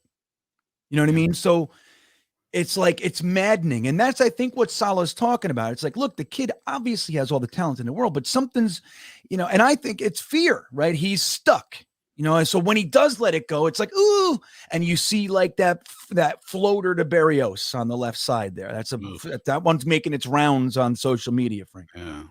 So I think when we're talking, yes, the book on Mike White is take away the underneath stuff, but dude, we are still able to get guys open. Mike LaFleur has been able, while I question his ability to develop this young quarterback, I just don't know. And I also have numerous questions for some of his decisions. I've said this before, and I'll say it right now. If Zach hits those simple plays where Mike LaFleur is scheming guys open all over the place, we're not talking about his inability or his weird desire to empty the backfield on 3rd and 2. It's not as glaring because the offense is moving, because there are guys open all over the place. If Mike White can simply get the ball to them, and we're talking about under 10-yard passes, guys. We're not talking about he needs to hit 15 and up, in the flat. We're not asking him to do that. We're asking him just to hit the guys that are open. Michael Carter's open. Elijah Moore's open. Garrett Wilson's open all over the place. Denzel Mims was open. Terrible drop by Denzel Mims, by the way. Terrible. Killed me. Sick of it. I wanted to puke. Dude, it hit his finger. But that goes, I'll tell you what, that's the other thing that and it was being talked about in the chat, is that the other thing with Zach is that there's rumors of, you hear that he doesn't throw the most catchable ball. It's like he doesn't, like there are guys that throw a catchable ball, and there are guys like, he's been accused numerous times throwing it way too hard for the short stuff. He kind of zips it in there, and I'm not taking it away from Mims, but that could be part of it too. It's like, what is this with that sort of stuff? So, it's like, now when you look at Zach, people are talking about, why'd you bench him? And, there's been a litany of feelings, people say, what the fuck, man, we'll just develop him. You know what I mean? He's a young quarterback. You got to just let him go through this. And I do understand that. Again, I think what happened, like Frankie was saying, is that we just got better quicker than we thought. And you can't squander it. You can't, because then you lose the team. You lose everybody. You lose Sauce. You lose Quinnen. You lose Garrett Wilson. You lose these guys. And it's not all about the team. It's about one player. And so I get it, man. I get it. But let's take a look real quick at, just so you can see the reality of how bad he really is. I mean, he has been really bad. Now, this is a tweet from Nania. From Jet X Factor, as you guys are probably familiar. Michael Nania, one of the better, if not among the best, statistical analysis guys for the, that covers the Jets. He's fantastic. So this is through their first 20 games. They're one of the defenses of Zach Wilson, Frankie, is that you can't judge him in his first 20 games. And we heard that it's only been 16 games, only been 17 games, only been 18 games. We hear this, and it's valid. It is. At the same time, at this point, we were already kind of looking at Sam Darnold and thinking, he sucks. Look at the difference between Sam Darnold and Zach Wilson. And of course, you could throw Sanchez and Geno in there. Passing touchdowns at 20 games. Sam Darnold had 28 passing touchdowns. Zach Wilson has 13. All right. Net yards per pass attempts, which includes sack yards. Darnold was 5.89. Sanchez and Geno 5.7. Zach is under 5. Completion percentage, and this is a big one, man. Darnold is at just under 60%. And like Frankie was saying, if Zach was up around 60%, you could make a case that he's improving from last year. You could, right? But instead, he's the lowest at 54.2%. And I think for a lot of fans, I think the one that will be most glaring is like, we thought Sam Darnold was abysmal. He showed his flashes. He's doing the same thing, but he had 28 touchdowns, which is low, but he had 28 touchdowns compared to Zach's 13. And if you start adding the interceptions, he has more interceptions than that. Now, there's the whole thing. A lot of them weren't his fault, and I buy that. It's all real. It's all part of it. But what do you make of this, Frankie? You look at just a direct comparison. We thought we couldn't get any worse. So we used a third overall pick on a quarterback. He was terrible. And we found a way to statistically be worse, Frankie. It's quite a skill that the Jets have as an organ. It doesn't matter who we are. It's a skill. But what do you make of this in particular? I think this happens to a lot of organizations. There's usually half the league that's not happy with their quarterback situation. I mean, think about what's going on in Washington. They spend all that capital to get Carson Wentz in there, and then Taylor Heineke comes in, undrafted free agent, gritty, gutty. Taylor Heineke, he's gonna gut it out. Nobody heard of this guy. No, didn't get drafted, and they're winning, and they're winning with Taylor Heineke that nobody wanted or thought much of ever. And it's like the hell, man. You just can't tell with these people sometimes. But the other thing is here, so Wilson's actually worse. It's 55.6. I noticed that Nani had Wilson was at 56.2 before the last game. So he actually went down to 55.6 to be accurate. But yeah, it's interesting. It doesn't really matter. The fact of the matter is that Wilson hasn't been improving from year 1 to year 2. And that's, to me, the more important stat, not how he compares to Geno. And it's sort of interesting from a Jet perspective, but look at Geno now. And by the way, Geno might be a free agent. Hint, hint. Oh, no, don't. We can't do that. We can't. Can we? Why not? He's good now. Took him 9 years, but he's good now.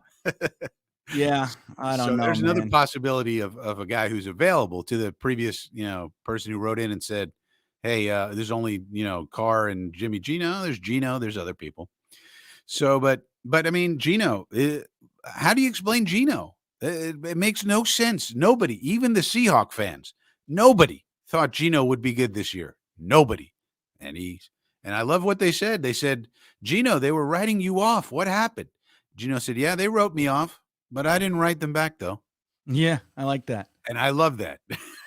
Yeah, it took him 9 years to write that one comment. It's like, I got it. But still, it was a good one. You know what that is, Frankie? Remember the Seinfeld episode with Jerk Store? Remember Jerk Store? Yeah. And he said he didn't get he thought about what to say in return later. Oh, yeah. I should have said this. So he manipulated the world to get back in a room with that guy. And he says, well, what does it matter? You're the Jerk Store called and they're all out of you. And he goes, what's the difference? You're their best customer. Everybody laughs. He goes, I had sex with your wife. And he goes, his wife's dead. Oh, he couldn't do it. George Costanza. So anyway, it's just like you said, whether or not Zach Wilson compares to Sam Darnold doesn't matter, except when we're looking at our own fandom, progress, where we've been, where we're going, all that kind of stuff. Because again, I did not have any issue with the decision to move on from Sam Darnold. I wanted to be good, the whole thing, but I fully supported it. I think Joe Douglas got good value for him. He has a 32nd ranked quarterback in the NFL. To get all that for him was pretty good, guys, pretty good. And but then to use your second overall pick on a guy and he's actually worse I didn't think it could happen. I really didn't. Now I'll say this. I see Dom C in the house talking, our buddy Dom C. Jeremy's letting me know in the chat as well. The Jets just waived Marcel Harris, Frankie. Per who? Can we get a source? Yeah, it's everywhere. I see it on CBS. Really? It's on Yahoo Sports. I also it's all over the come on, what is this? How come our beat reporters aren't telling us anything? Because they don't know.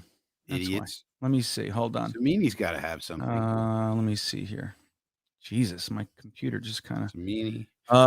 It's all over the place. Huh? Well, who's taking his 53-man spot? Is it LDT or what?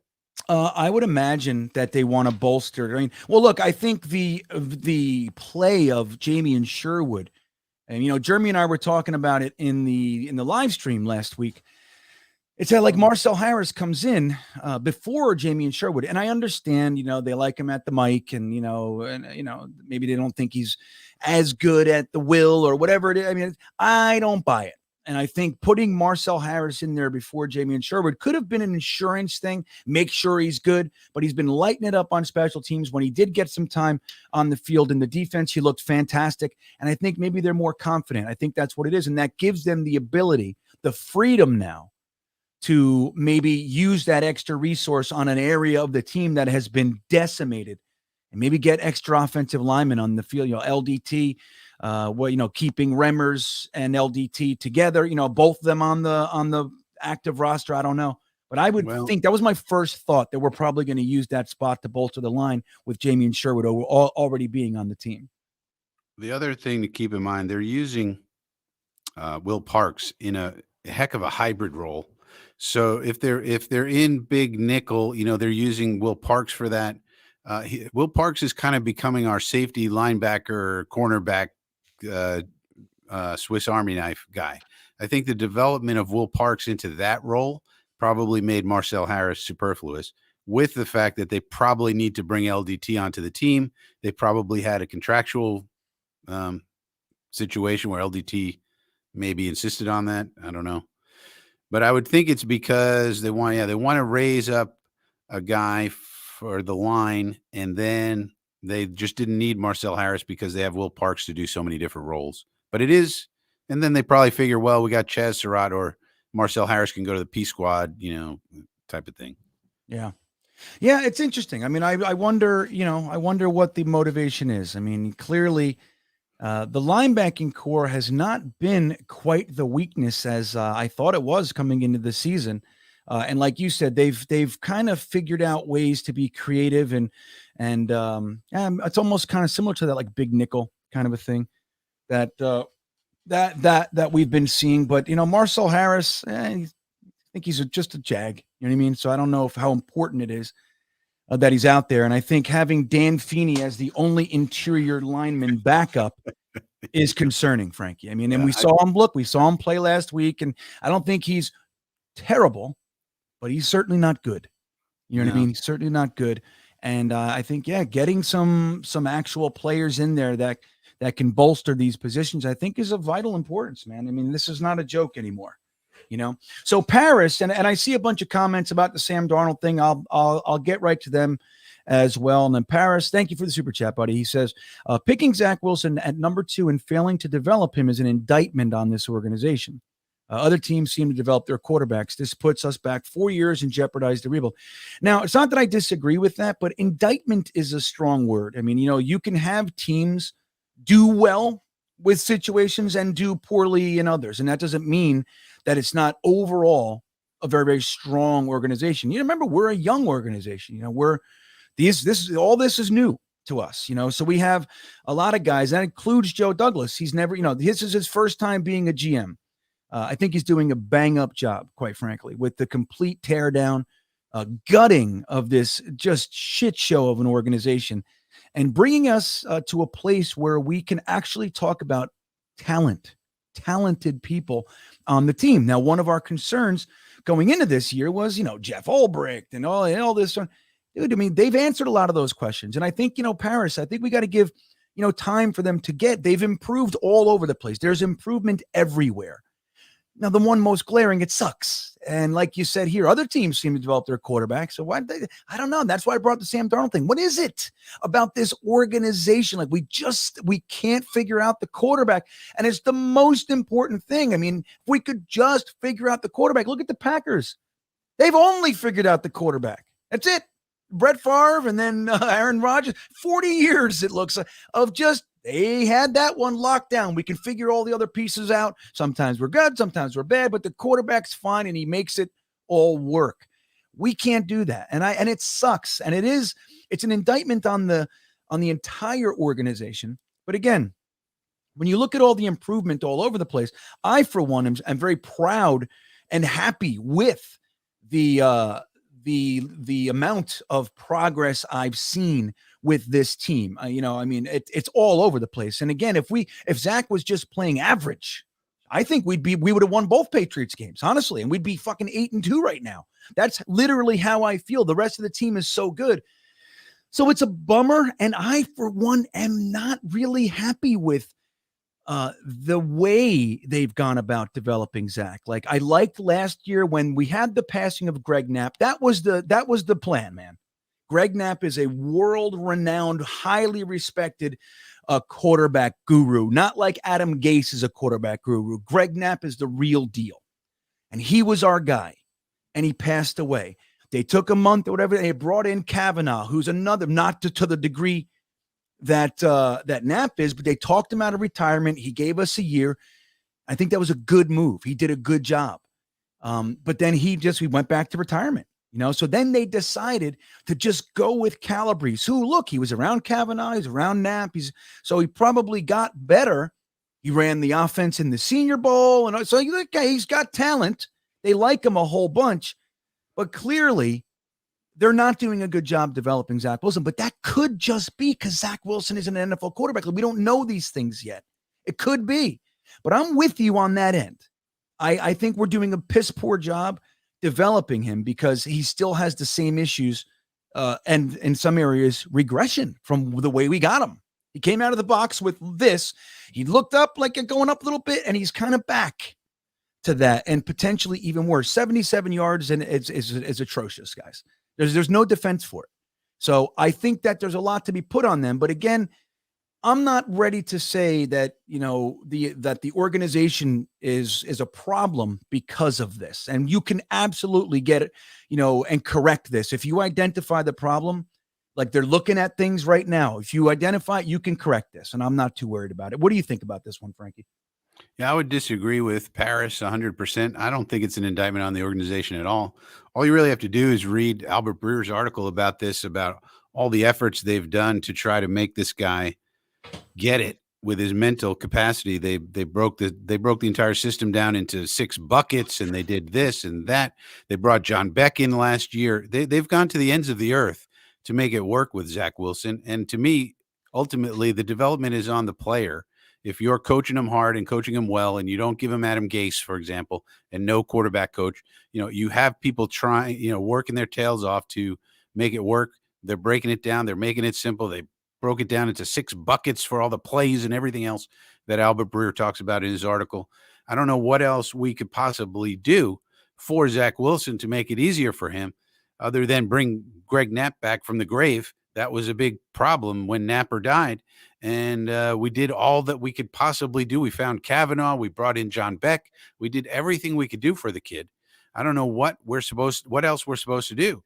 In addition to that, I'll give you several examples of quarterbacks not developing in the modern age. Josh Rosen, Baker Mayfield, Davis Mills right now is being benched by the Houston Texans after regressing from last year. These guys, they some make it, some don't. I mean, Josh Rosen and Josh Allen went around the same spot in the draft. One became a superstar, and one's on a practice squad somewhere. I mean, that's just what happens sometimes.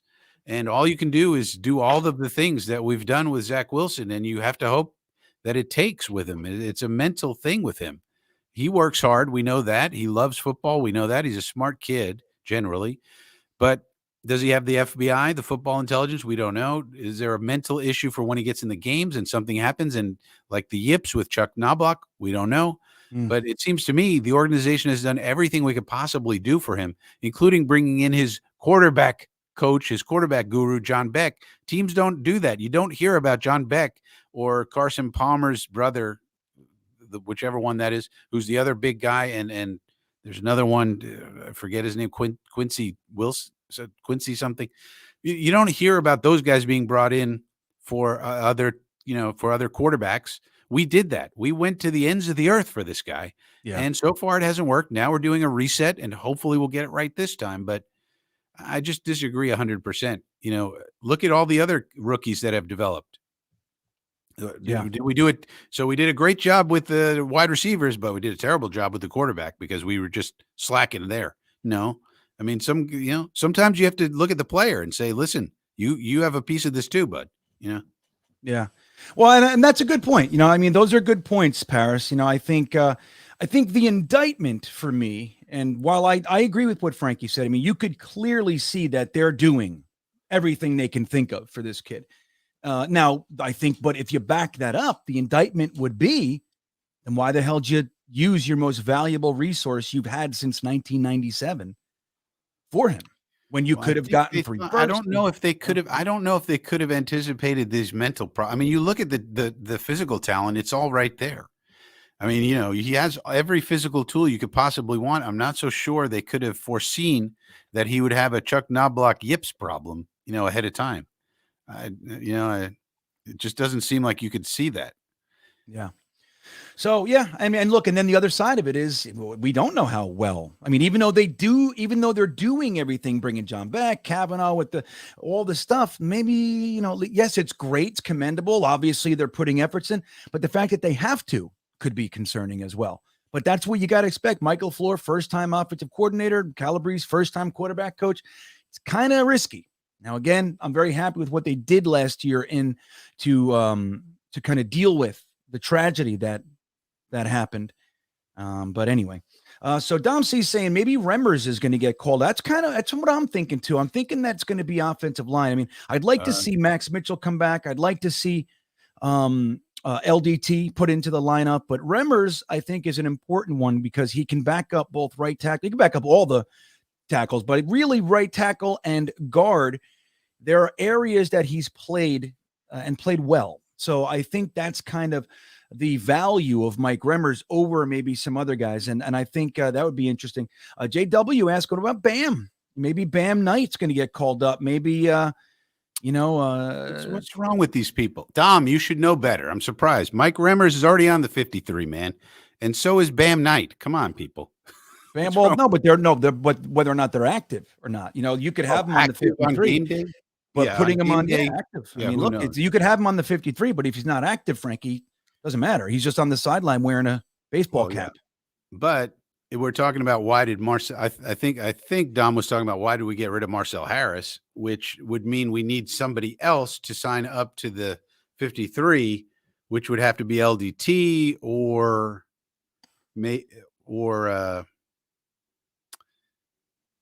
maybe one of these injured guys, maybe, George Fant's coming back or Max Mitchell, and we needed that spot for them. Though they're already on the 53, so I'm not sure how that works with the injuries. But yeah, something like that. But just so everybody knows, Bam is on the 53, man. He's been inactive on game days. And Remmers is also on the 53, man. He's been active. He hasn't been inactive, Remmers. He's been a backup. So I thought he wasn't active last week, Mike Remmers. Maybe one of the weeks he wasn't active, but I don't think he's been active yet. I thought that would be news to me. I was wondering a couple weeks ago why he wasn't active. I was concerned about it, so I'm not sure. He has been, but he's been the backup, and he can play tackle and guard, so he's useful. But Streveler's on the P squad, so JW Streveler would have to get elevated like he did the other week.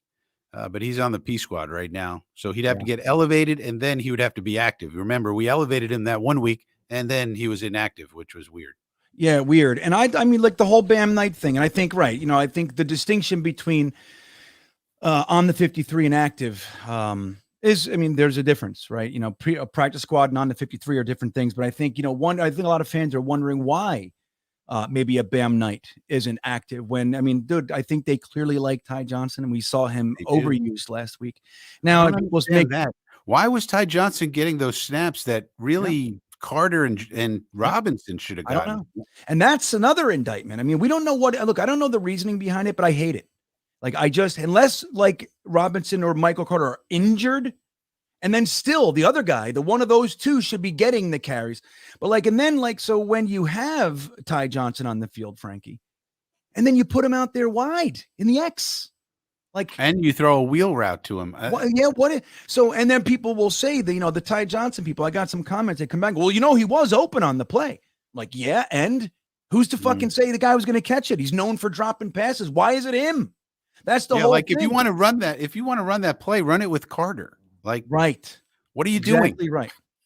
And why those are are nitpicks? I mean, those are nitpicks, that you can do with with any offensive coordinator. Well, that's the point I was making earlier, Frankie, is that if Zach was just able to hit the open receivers on very, very simple plays that were right in front of him, if he could just do that, then we're probably not dissecting Michael Floor's choices. Yeah. That's once it starts, then you can go layers deep and all that sort of stuff. And it's normal to do. And I think it doesn't mean it's invalid to do that. At the same time, I don't think it's happening. I think if Zach just hits the guys, hits Berrios on the left, hits Elijah Moore across the middle, gets it to Michael Carter, whatever it might be.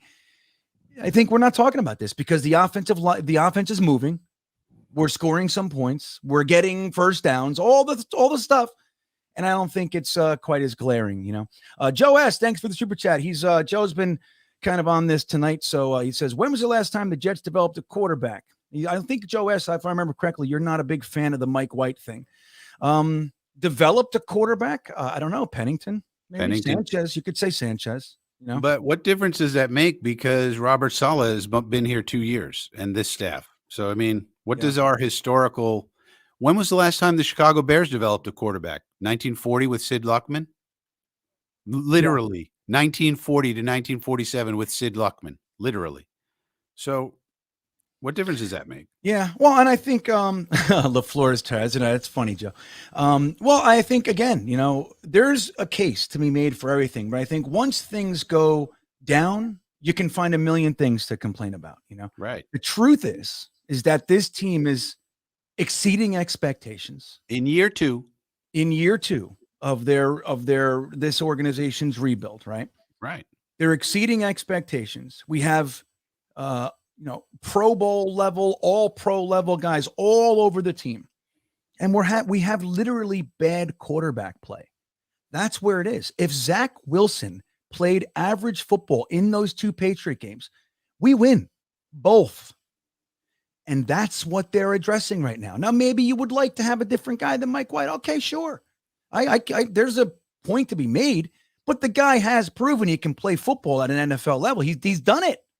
He's done it against 2 teams. Now, there was a comment in there earlier that he's fragile. Okay, that's a valid concern with this guy, sure. But I don't think you can say he's great or sucks on the 3 games that we saw him. He was really great, he was okay, and he sucked.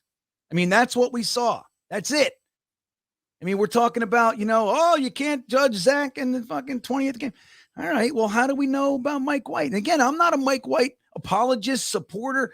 I mean, I'm supporting him, of course. But I think, again, when we're looking at a team that really the X factor is just being able to hit guys that are open all over the place, guys, I feel pretty confident that Mike White can do that. Right. And if that's it, we're winning, I'm fine. And we can reevaluate quarterback next year. If it's not Zach, if he's still struggling and everything, all right, then you got to bring in a Jimmy G or whatever the hell it is, that's fine. But I think the team is, and that includes the coaches with their warts, Ulbricht, LaFleur, they're doing enough to show us that there's a lot of potential packed into these guys. There's a lot of potential here, man. And they might not be doing everything that's the way we would like to do it. And of course we wanted to win those damn Patriots games. I would have gave up any two games to get those Patriot games. That's the truth. It's the worst losses that I could conceive this year. But we beat the Bills. We beat the Dolphins. We got 2 division wins this year when we haven't won in the division forever. There's lots of great things to hang our hats on. We're bad quarterback play away. Now you can indict maybe we shouldn't have taken him. I agree too. I didn't fucking want to use the pick on a quarterback. It is what it is. He's our quarterback, and that's where we are. But if that's the only mistake, if that's the linchpin in a just a thriving and successful team on the ascend, and we just got to fix it. That's it. Some guy checking in, Frankie says, could Zach's struggles have to do with his ADHD? I've got to be honest with you. I don't know. Yes. I would say if he has it legitimately, it could absolutely be a factor.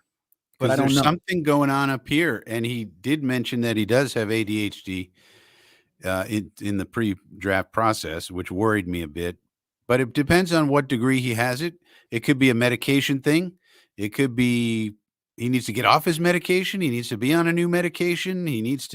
But we do know that he works extremely hard and long at his craft. We know that. So it's not like he's skipping out and going home and playing video games. You know what I mean? He's putting in the work, so it's not affecting him that way. But something's going on with his brain. We don't know what it is. That's the frustrating part. Because we can't see it's it. Clear. Right. It's clear. Yeah. There's no restricting factor between Zach Wilson and a wide open Barrios. There's nothing there that could possibly be the restricting factor other than Zach Wilson's brain. That's it. Yeah, that's it. We know the strength. There's no other concern. Because that affects your mechanics. You could talk about the mechanics all you want, but I think that starts with the brain.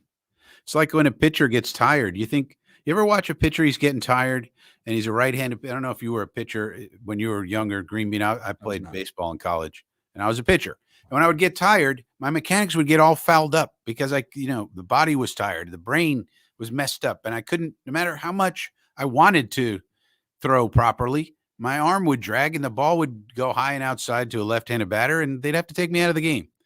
It could be something like that where something's going on in his brain, similar, not this exactly the same, that for all the good intentions in the world, he can't get it. He can't get it there. I don't know. It's frustrating. Yeah, and that's the whole thing. Look, and we could take either side. I mean, I see a lot of feet stomping tonight. That's what I see. A lot of like, and it's like, all right. But I mean, like, I think we've identified the issue. It's a big issue. Quarterback's pretty damn important, but we've identified it everywhere else. And that includes an offensive line that has been decimated with injuries. There is quite literally no way with the NFL rules and the roster restrictions that we have in place. There's literally no way to prepare for being on your fifth tackle and third guard in the first half of the season. There's no way you can prepare for that. None. The only thing you can do is have starting level tackles on your practice squad, which isn't real. Teams will take. There's no way you're going to have that level of talent on your practice squad. Joe Douglas actually found one, and he's doing an admirable job. I certainly am not going to write letters about him to the president of the United States about the medals he deserves. But it's like, he's been playing well for a fifth tackle, So that's the thing. Like, we got to remember that, man. Like, you cannot prepare for that. You cannot. Now, there's a concern that you can say Becton wasn't worth putting your faith in. Okay, there's an argument there. But even that, okay, that's one. What about the other four? You know what I mean? And then we had Greg Snott too. People forget about Greg Snott. Yeah, I like Snott actually. And Jets New York 102. He says, "Good for Zach. Back to flight school." Exactly. Right. Yeah. That's it. He's got to go back. He's got to get this figured out one way or another. So it could work out good for us and for Zach long term. So that's the way I look at it. Yeah. Now Joe S wants to start. So that's the source of it. That's okay. So that's where you disagree, Joe. Look, we did start Flacco 3 games. Yeah. He lost 2 of them. Yeah, we saw him play. Yeah, he was terrible. And I think Joe, if you're being realistic, the situation with our offensive line would preclude you from thinking Joe Flacco is the best option out of the 2 because true. He cannot move. That's what I mean? Good point. Yeah. I think that might be the deciding factor. Who knows? I mean, they elevated White a few weeks ago, right? Surprised all of us. We thought Flacco was number 2, but I mean, we saw Joe Flacco this year. He was absolutely atrocious in 2 games, atrocious. And in 1 game, he was on fire. He had that really sharp game. And so we know, but like where our offensive line is now, I think while Mike White's certainly not Justin Fields, I think he can move a little bit better than Joe Flacco. And look, I mean, they might be watching Joe too, and he's toast. You know what I mean? His arm's gone. I think they were surprised at how bad Flacco was in those 3 games. Yeah. I really do. I think they thought he would be better. And then when they watched the tape on him, they were like, oh my goodness. And I do think that elevation to White to number 2 was significant when it happened. There was a reason that happened. I think that, they were starting to think, all right, if something happens with Zach, we got to have White ready. We can't go back to Flacco. Yeah, and I see a lot of comments trying to drive home that the Jets have ruined many quarterbacks. Yeah, okay, you can say that. I mean, look, it is what it is. How many other teams? Well, the question would be, how many other teams have you done a full analysis of that of? I bet most of the people, the answer would be 0. I mean, come on. And the other thing is, like, look, we can talk. I mean, look, we're Jets fans, right? We're going to talk about our history and all this stuff, and I do it. Shit, it's where I hang my hat is on the history. But at the same time, it's like the reality is this team hasn't had another quarterback but Zach Wilson. I mean, they had Mike White when he got injured, and Josh Johnson and Flacco the backups. But that's the guy we're in the middle of year 2, guys. I know, like that's the other thing. I don't understand the historical comparison as much as you are the Jets historian, as far as I'm concerned. Yes. I don't really understand people who always say the Jets this and going back 30 years. And we've been fans for that long, but Robert Saleh got here yesterday and his crew and Joe Douglas and all that. And I just judge them from that day forward. Now, to get to Dom C's point here, I think Tanzel Smart is going to be an elevation, Dom, for the next couple of weeks until Rank gets back, if I had to guess. He'll be elevated, but I don't think Smart is going to be signed to the 53 man. I don't think. Even though he played well, if you looked at it. He played pretty well. Yeah. And that's good news. Because maybe, we got to make a decision about rankings at the end of the year. Maybe one of the guys we get is Tanzel Smart. Yeah. Right. Like and that's right. Frankie, we talk about it all the time with pipeline. Like that's the goal. Yeah, that's the hope. Maybe he's a pipeline guy. Yeah. Yeah. Is that you have guys grooming right that are coming up through your ranks that can adequately fill the place of the guys who want to get big money. Because that's just the NFL. It is what it is. Yeah. Like instead of signing Deron Payne to Deron Payne's going to be expensive. And so is Poona Ford is going to be. I'd love to have one of those guys, for example, or somebody like that. And Edgar, yeah. Sorry, go on.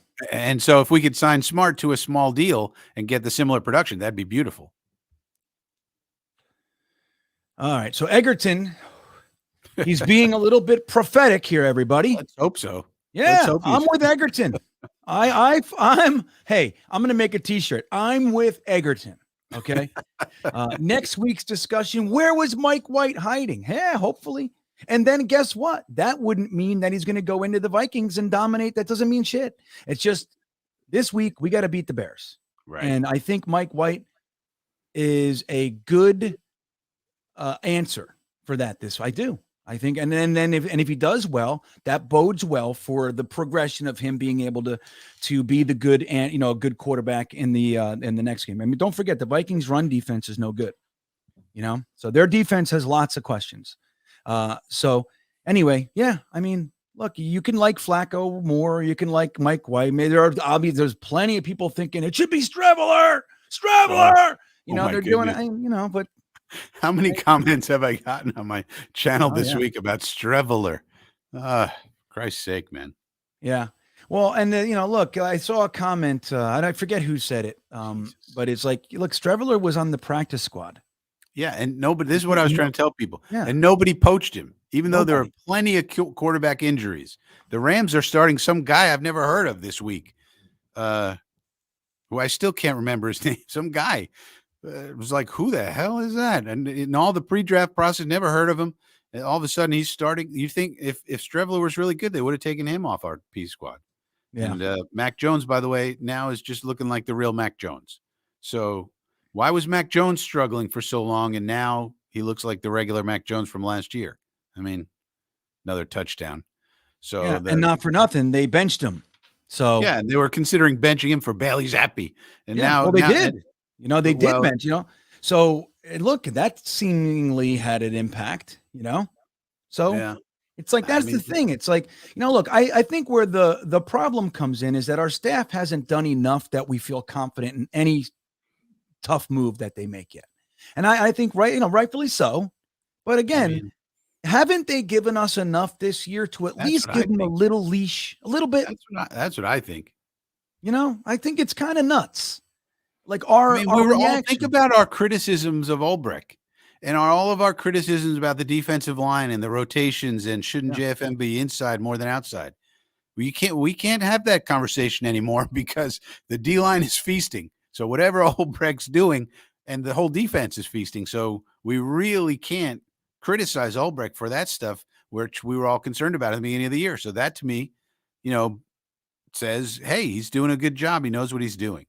The offense, of course, hasn't come along. So, but now we got to see if Mike White can do these things. And if Mike White, plays well, then you go, all right, it really was Zach, and hopefully Zach gets back on track. But that's an example. The Ulbrich example is one we were questioning the coaching, and a lot of the Jet fans were saying fire Ulbrich. Yeah. When we Oh, started out totally. poorly.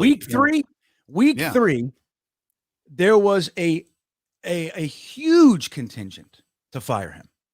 Yeah. All right. So, right. No, I think it's normal to not have all the confidence in the world in a staff that's been up and down, right? They've more losses than wins so far. But dude, what they've done this year, we should, and I mean this wholeheartedly, we should shut the fuck up for 5 minutes and just let them work. All right.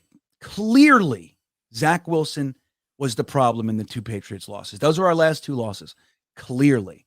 Anyone thinking otherwise is the only argument you have is that he's young and he's going to get better. Like that's it. The defense has been lights out. And then there's a comment, there's comments about, well, the special teams gave up the touchdown. Dude, it doesn't matter the final nail. Zach had 2 yards in the second half. The offense, the whole team, everybody was fucking furious. You could see it on the field. They were Dwayne Brown. breaking down.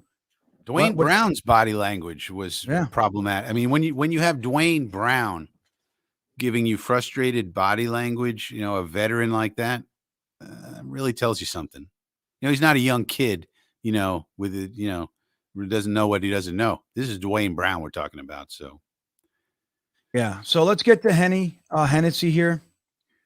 All right. So, hey, Hennessy, he says Zach fans think he's done no wrong. Mike White fans think he's throwing for 405 again. I just want to win. I don't care who our quarterback at field. That's, this is kind of where I sit, Hennessy. Of course, I find myself thinking about what if we do get Derek Carr? I catch myself doing that stuff too. You know what I mean? But that's the truth. I don't give a shit. I think the team is so stacked that we can beat teams. We can beat other NFL teams starting with this week. And if we just have a quarterback to get it in the hands of our ball carrier, of our not ball carriers, but of our skill position players, that we have a chance to beat anybody. What if Mike White leads us to the playoffs this year? Let's think optimistically, shall we? I also want to think about some of our Pro Bowl players, like who might make the Pro Bowl this year, to put some positive spin on this season. Because last year we had nobody, But what if White takes us to the playoffs and God forbid we win a playoff game with Mike White, and then we go into next year and Mike White's the starting quarterback and Zach Wilson's the backup, and we sign a Josh Johnson, Josh Dobbs to be quarterback 3. Why would that be bad? Like what's wrong with that? I mean, what really is wrong with that? With another offseason of Joe Douglas at the helm, strengthening the team again. And, we have a playoff team and with another year, year 3 of the rebuild that's already been in the playoffs. Oh, why would that be so bad? I mean, yeah. And again, all we need is adequate. We need average play. Yeah, I think the team is good enough. Yeah. Our special teams are good enough. Like, yes, the end of the game, they lost it. But I mean, there was numerous blocks in the back, so it was crazy, right? That's the whole thing. That's true. It's very true. All right. But that is what it is.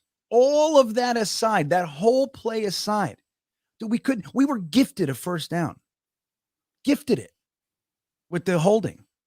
We couldn't get 2 yards to take it to overtime. And even before that, we couldn't get another field goal. Okay. The defense held them to 3 points. There's no other way to say it, and like I see a comment here from New York Jets, Florida, and then we're going to bring Watu-K on. It's trivia time, everybody. He says, how many coaches does Zach need? Maybe he's his own problem. That's kind of where I am. Yeah. I'm not saying the story is written, but I was getting my head chopped off, Frankie, even on the Talking Jets panel with O'Leary and Ryan, like 4 or 5 weeks ago. I said, no, I'm concerned about Zach. They were killing me. You're a hater. I got killed. Yeah, I got killed the same way. I was doing scenario planning, saying, well, if Zach Wilson doesn't do this, this, and this, we might have to, consider alternative. And people were killing me. How could you possibly say this? And then he went out and had his great game against Buffalo. Right. And then people came back and said, well, how do you feel now? And I said, I feel the same way. What do you mean? Still concerned. And I'm that's still the concerned. thing. And if he does these things properly, great, which is what I had said. Or if he doesn't continually, then we got to think of alternatives. I mean, it's scenario planning. That's how a general manager thinks.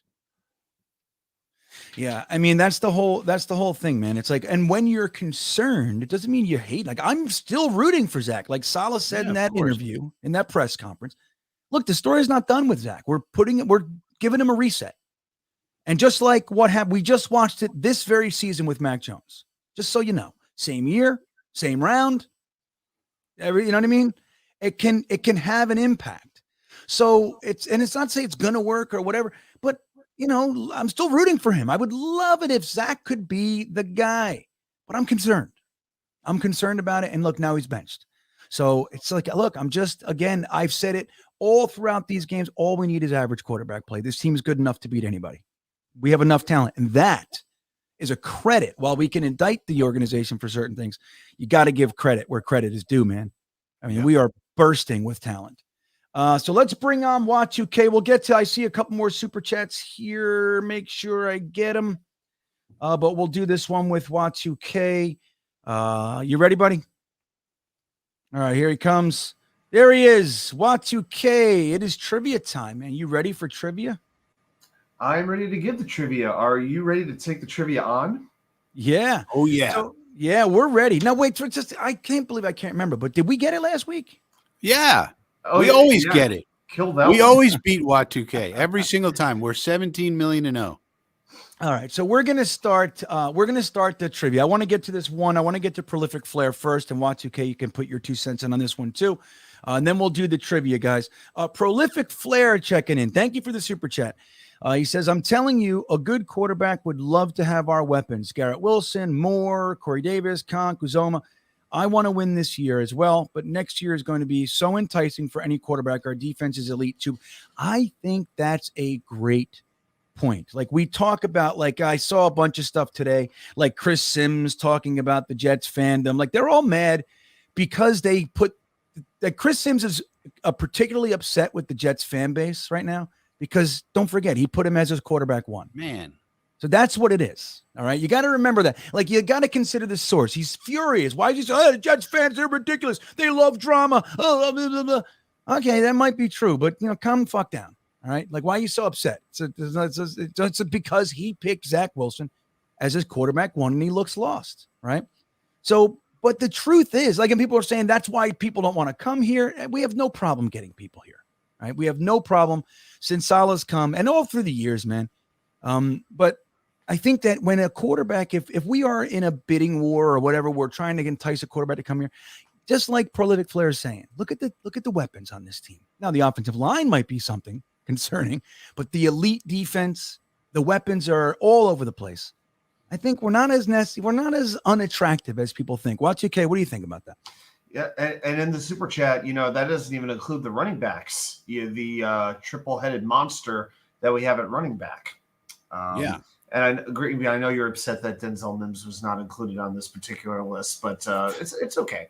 No, I'm actually comforted by it. I don't want to fucking talk about him this week. I'm mad at him. Yeah, can he learn to catch with his hands? That'd be very much appreciated. Yeah, not jump when you don't need to jump, I don't know Mr. what that is. Mims. He's a hands catcher. I'm telling you, I think this organization ruined him. Anyway. Yeah, this is a situation where if all things are equal, a free agent is going to want to go to a place where he feels he has the best chance to win, if the money equals out in the end. And this is the first time where you're seeing some legitimate results from the Jets. We are seeing evidence that they can beat good teams, that they love being Jets, that they want to play together, they believe in the coaching staff, and they feel that they can make something great of this current squad that they have. Is it there right now? It may not be, especially without the quarterback play that we are wanting. So that could lead, maybe a Jimmy Garoppolo. It could lead to a whole lot of other players who might want to come to this team. It could be a situation. We've been talking about the Jets tax. How long have we been talking about the Jets tax? A long, long time. That tax is coming down now because players are going to want to be Jets now. And I think Prolific Slayer Super Chat explains that perfectly. Yeah. I mean, if we could we recruited people here off of a 4-win down to the studs rebuild season.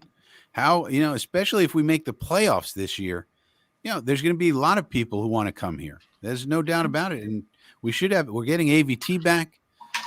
We'll have a good offensive line. We're going to take care of the tackle position probably in the draft. We'll be, we can recruit people, and Saleh can recruit as good as anybody. Yeah, we're gonna be a little tight on cap space though. This isn't gonna be an off season where we could just indulge in free agency like we had the last couple of years. True, but we probably don't need to. Yeah, there might be a couple of tough. If we're gonna get a quarterback in free agency though, then we're talking about something very different though. That's one. That's why it'd be better to have White do well, because you really don't want to like Jimmy G's going to cost you 40 G's. So is Derek Carr. But these people are big money people. But you get a Josh Dobbs, they're not going to cost you anything. And you're hoping you can get a Josh Dobbs for quarterback 3, type of deal. Because if you have to pay for a quarterback 1, you're going to pay through the nose for that. And we could do it. I mean, there's a lot of stuff we could do. You have to release some people and this, that, the other thing. But yeah, you got to hope. That's why you want these young guys on small contracts to be successful at the quarterback position, but it's hard. It doesn't always work out. Yep. So Joe S. says, GreenBean, the Jets ruined Mims, but not Zach. LOL. Who the fuck said the Jets didn't ruin Zach? Did you not listen to me for the past 2 hours?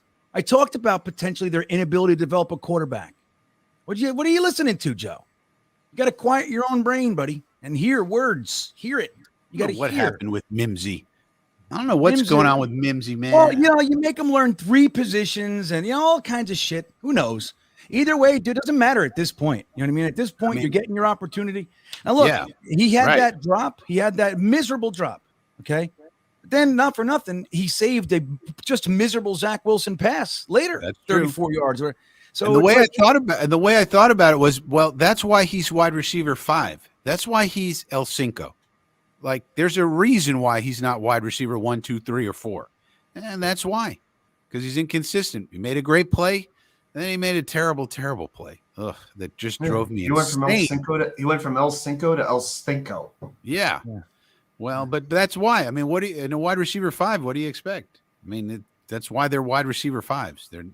They're inconsistent. Matt Morris very appropriately bringing up Brett Favre. Very appropriate. And Brett Favre? What does that have to do with anything? Brett Favre. I'm trying to look for it. I think it's just like, like when we look for stuff to be miserable about, you know what I mean? Like we're trying to find more. Like I think one of the narratives in the chat tonight is the Jets suck at quarterbacks. Well, look, you're right, but I mean, or that our organization is slapdick, and look, that was our issue. That's why a guy like myself, that's why I like Joe Douglas so much. You know what I mean? Like, and he's going to make mistakes, and shit's going to blow up, and things are going to go one way or the other. Dude, if you can actually stand up to the conversation about Joe Douglas, and you can't see how he has completely turned this organization around, then it's not worth having a conversation, because I have no idea what you're really talking about. Like, Joe Douglas has gutted this organization from the nutritionist to the damn, to the coaches, to the player. Dude, we got talent all over the place. The reason we're benching a quarterback is because the team can win. If we couldn't, then we would just be watching them develop. This year's about Zach's development. That's what we'd be talking about. So let's see. Let's talk some trivia. Let's see if we can get this bastard this week. The rules are, we have 4 minutes to see what answers we can come up with for Y2K's question. It has to do with the Jets, but we cannot use search engines, you cheating bastards. Okay? We got to do our best not to use the search engine, and we'll see if we can answer it with our own brain. So there you go. You're set up. You're up. All right. So this week, the New York Jets play the Chicago Bears, perhaps soon to be Arlington Heights, Illinois Bears, if this stadium situation goes through. The last time, we talk about these losing streaks that the Jets have had, these losses in Pittsburgh and Philadelphia and the AFC East. Well, the last time the Jets beat the Chicago Bears, Chris Bradigan will tell you, just like I will, was the year 2000. It has been 22 years this weekend since the Jets beat the Bears. That day was November 26, 2000. The Jets beat the Bears 17-10 on a rainy afternoon. In that game, there were 2 Jets who had double-digit rushing yards. Your job is to name those 2 Jets. 10 yards rushing or more for the game. Your time starts So now. our running backs it was the year 2000. Curtis Martin. Curtis Martin is correct. He had 17 rushes for 29 yards. He was limited with a strained gluteus maximus, so his butt hurt, basically. Let's see. So Jingle Dubs had Curtis Martin. Falk. Did we ever have a Falk? I mean, he was. I think we had Kevin Falk for about 10 seconds. 10 minutes, right? Yeah. So Curtis Martin, we got that. Now, is it going to be Lamont Jordan? It is not Lamont Jordan. All right. It's definitely not LTW because he came 10 years later or 9 years later. Sean Green is also about 9 years, 8 years later, 9 years later. So we're talking about the year 2000. I'm going to say Gerald Soule. It is not Gerald Soule. It's Richie Anderson then. It's not Richie Anderson. Vinny Testaverde. It is not Vinny Testaverde. Chad Pennington. It is not Chad Pennington. God damn it. Yeah, Snowball thought Anderson as well. So who the hell was our backs then? So maybe it's a wide receiver. no. Jeremy. Never. Jeremy looks. Jeremy cheats. Parmalee. Yeah, Jeremy. I'm convinced Jeremy's. He goes right to the search engine, waits about a minute and a half, and then answers it. That's what probably did. Bernie gets it every week. That day had 10 carries for 26 yards, and one of those was an 18-yard run in the second quarter. Yeah, Jeremy, you're going to tell me Parmalee. You didn't just cheat. Well, we got it. So we beat Parmalee, really? Jeremy? Right, but I know, Jeremy. It's fucking Thanksgiving. Are you coming at us with this? I didn't go to my search. I didn't go to a search engine. I went to my friend Glenn. That's still cheating. It's cheating. Well, why? My Who's friend Glenn? Glenn he's not listening now because he's at the airport, so he usually listens to the show. No Glenn's allowed. He would be here. He would have known it, but I'm being honest. I asked my friend Glenn. I said, "Do you know who the other running back was against the Bears?" And he knew because he knows everything. The guy's an encyclopedia. That's bullshit. Encyclopedia. I swear I have a friend named Glenn who knows everything about Yeah. that. Okay. It's fuck. No Glenn. search engines and no Glens allowed in the future. No Glenn. He's a Glenn No He's Glenn. a Glenn encyclopedia. What if he was here and he put it in himself? I mean, it could have happened. He was just at the airport. That's the problem. Yeah, and I would happily commend Glenn, not you. Okay. It's just bullshit. Okay, so the group did not get it right tonight, but Glenn did. So that's the conclusion. No. Okay. Yeah. Well, fine. We didn't get it, but That's Glenn fine, got right? it. My I friend think you're Glenn 12 got it. and 5 Yeah, now, Glenn so- I don't Google. know about that. I mean, I still think we beat Y2K. I do too. Yeah, you probably did. So that's 738 million and million one. and zero now. Is that where you are, Frankie? Yeah, we're 17 million and 1 to 0. Right. We win always, you lose always. Well, dude, you're keeping track though, because I ask you every week because I have no ability to remember anything. But what's our record? I think at this point it's I think you got it right. You got it right last week. I think it's 12 and 5. 12 and 5. I'll take that. See, Yeah. even us, like everybody loses, guys. Everybody loses. Some of the best teams. I'll tell you what. In 1998, right? It was Bill Parcells. We had Glenn Foley as our quarterback. He looked good. He went down. We had Vinny Testaverde, a guy that I had zero confidence in coming in. We win a little bit. And we lost this game to the Colts. It was the most painful loss. I was miserable. I couldn't even look at the papers. Like I would see it. I was like, oh, it was just the most painful loss. I was miserable about it. We did not lose another game until the AFC Championship game after that game. Even the best teams have to lose, and sometimes they're more painful than others, and I'm certainly not insinuating that we're not going to lose another game the rest of this year. I think we might. But it doesn't mean, it's the end of the world, man. And look, our team, we have a team right now that's willing to kind of do things that, like, they're not prisoners to being in the box. Like they used a second round pick in this example on our second overall pick on a guy. So many Jets organizations would have been stuck with that. Yeah, you have to play. You cannot. It's too much. Right. The optics. They don't give a shit about the optics. So that's that. We should be happy about that. Jeremy, what's your overall thoughts, and then we'll wrap this up and get out of here. We just beat Y2K. It's a good day. What are your overall thoughts on this, Zach? Well, you were a very loud vocal Zach Wilson supporter up until about the fourth quarter of last week. Then you had a weird meltdown. Not even weird, just meltdown. So what's your thoughts from a vocal Zach Wilson supporter like yourself? I think a lot of Zach Wilson supporters that hung on for a long time broke on this New England game. I don't think I'm the only one. I think there are a lot of us that finally opened our eyes and said, I'm not saying he's completely no shot in the world, but a lot of us opened our eyes and shrugged our shoulders and had to say, look, at some point we have to be real. We have to get out of our fandom. We have to step out of ourselves and say, if we rooted for any other team, if he was on any other team doing this, there's no way in the world we think he's going to be a good player. And that's just the truth. And and right now I'm down to like 5% thinking there's any chance for him. But I think that benching him I think they definitely benched him based on what he did after the game, because Saleh saw the game. He didn't need to look at the tape. And the first thing he said right after the game is, furthest thing from my mind, not benching him, right? Then everything happens. The next day, suddenly they're looking at other quarterbacks. That's not looking at the tape. He didn't take accountability. They have some standards. That's how you build a culture in a locker room. And it would be hypocritical and it wouldn't make sense to the rest of the team to not do anything about it. And guess what? We're very lucky, because I don't think it's only about that. I think he does need a reset. His fundamentals are completely off. He completely had a meltdown. I mean, that was as bad as it could possibly be. And what a perfect time to give him that reset. We're playing the Bears.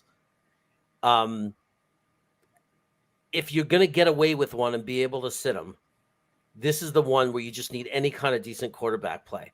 I think the biggest hope for us is that we need Zach in the sense that we need the best version of Zach if we have any realistic chance to compete for Miami and Buffalo in those stadiums. I'm not saying that Zach can do it by the way he played. I'm saying we need the best version of him. There's no best version of any other quarterback on our roster that I believe gives us a chance to win those games. The best version of Zach, we can pull it off. So this is the best time for this to happen, because if Zach does get back in the games, if Mike White doesn't play great, I really believe he's the only one that gives us a chance. Yeah. Yeah, I disagree. But I hear you. I think, I don't think you need lights out quarterback play with this team. I think that we're good enough to compete. I mean, just get it. We have so many playmakers. Put it in Garrett Wilson's hands all day. Put it in Elijah Moore's hands all day. Put it in Michael Carter's hands all day. I think they're going to be able to make stuff out of it, man. I really do believe that we can at least compete. Maybe we don't win any of them, right? But I think if Zach was playing well, like Jeremy said, I think we have a great chance. But I don't know, man. I don't see it. Now, Phil Adams. All I want a quarterback to be is Trent Dilfer. From the Ravens. I was just saying that the other day. That's all we need is Trent Dilfer, man. I just want Trent Dilfer, and I can't believe I just said those words. But think about it. That's all this team needs to make a good run. That's all we need. That's all we need. Like our defense is sick, guys. It's sick. Our pass rush and then our cornerback, it's sick. And all we need is a guy who can keep our offense on the field a little while, get it to his playmakers, score a few points, and not make mistakes. Not keep the defense on the field all damn day with only 3 plays on offense, with a 3-minute break. You know what I mean? So Phil's talking about something. I'll ask you guys this. Phil made this suggestion in a comment. He said, I ate the chips. I had me and Jeremy, we had our lucky jerseys, our lucky hats. We do all these things. He said, there's one thing that changed. One thing. And it's this right here. See my finger? I changed the green light. I thought it was too much of a green washout. So I just wanted I have a blue light here. I have I'm adding some color just to make it like a different feel. Phil says that's it. That's it. I changed the damn lights and we lost. What do you think? Jeremy, I'll start with you. You're my partner in this kind of weird Jersey Jinx shit. What do you think? You think Phil's on to something? You think I should go back? I don't know. I'm also suspicious about the stale chips. Oh, that's right. The chips were stale. Yeah, I did. I had stale chips. I was trying to slip one by us. And maybe that's it too, Phil. He's got a point. So what do you think, Y2K? You think I should go back to the green? You think I'm okay with the other lights? Whatever's working works. You know, I'm not a big. I could be a little bit stitious. I will keep the same jersey on for each game or the same shirt on until it doesn't work anymore. But the lights, now that's another level. I think the lights are a step up. You got not just the color, but the pattern as well. Whether you have the steady on all the time light, or whether you have the flashing light, the limited lights. There you go. You got to keep the pattern steady too. Then. Yeah. So maybe it is. I'm not even going to ask Frankie. Frankie's going to go, "It's all stupid." No. Think about this. Think about this. What about all the people who have their superstitions? What if they contradict each other? Right. There could be a million people with these superstitious rituals. What happens if do they all have to do the same thing? What if one person's off, but everybody else is doing their ritual perfectly? What happens? What's the balance of ritualistic superstitions? I've thought about that. I think it doesn't matter if they contradict one another. They're all in league with each other. They all support one another, even if they're direct contrast. But what about all the people of the other team who are doing superstitious rituals at the same time? Which one of the rituals wins out? I don't know. That's a tough question. That's what you got to think about. I mean, really. It is. You got to consider all these things, guys. Larry Romano, just to comment on, you've been having a tough day in the chat. So it leads me to believe you had a miserable Thanksgiving, which saddens me in my heart. The idea that reset doesn't mean anything and that it's embarrassing shows you really have a very low ability to understand the game of football. Okay. Resets absolutely benefit people. Taking them out of the firestorm and allowing them to work on mechanics. It's done all the time. Guys, look, not for nothing. It was a long one, but Geno Smith is a reset. He was a starting quarterback, high second-round draft pick. He was asked to save a franchise, and he's been resetting. That's a long-term one. But again, we just pointed to one, Mac Jones. It happens all the time. So I don't know. You're reaching. You're just looking for something to complain about, buddy. You gotta take it easy. But also, is Larry a Jet fan? Larry's in a lot of Jet chats. Like he's on Jake's show quite a bit. He writes there, and what he tends to write tends to be very, very negative. Jake considers him as negative a Jets fan as there is. So what's it mean? Do we have to explain? Reese, what does it mean? Can I give it just a simple example? Yeah. We do in education. We have teachers that sometimes need to do a reset of the classroom. What that means is you stop the curriculum, you stop moving forward, and we put a coach in, and we start over with the classroom and set up new classroom routines and procedures, because that's the basics and fundamentals of teaching. You have to set up a classroom with routines and procedures, right? Sometimes young teachers mess up bad habits and they lose control of their classroom. So you do what's called a reset. You revisit the fundamentals. Right. And you start over. Good point. So for Zach, it's stop trying to learn the playbook. Stop doing all this. He's got to learn to replant his feet and throw a football again. Yeah. Yeah. They're right. It's like, look, whether or not it's going to work, you have a debate. What it is, Larry, it's like you're either just trying really hard to be upset about something, or you have no idea what you're talking about. One or the other is taking place right now. Because just like Jeremy said, you can apply this to just umpteen examples. When you stop, okay, all right, we're moving. You stop, you take a step back, reevaluate, and you look at things. You go back to the details. Where did we go off? All that sort of stuff. And now I'm going to show you how worldly I am. Do you know that when a ship leaves the harbor, let's say, okay, and if it's heading to Honolulu and it's 1 degree off, 1 degree, by the time they think they're in Honolulu, they'll be in Australia. Did you know that? 1 degree, because it gets worse over time. At some point, if they stopped, re-looked at what's going on, where they, okay, this is where, and they can reset and go back on course. That's what we're talking about, Larry. I know Larry's not talking to me. What happened? There he is. Again, what's it mean? All right, you forget it. We need a reset on this chat. I swear right now. But also, why wouldn't you be rooting for it to work if you're a Jet know, fan? it's I crazy. just don't understand. No. So That's the thing. Is like, hopefully he gets reset. Hopefully Mike White plays well. That's what, as Jet fans, that's what we should be hoping for. Yeah.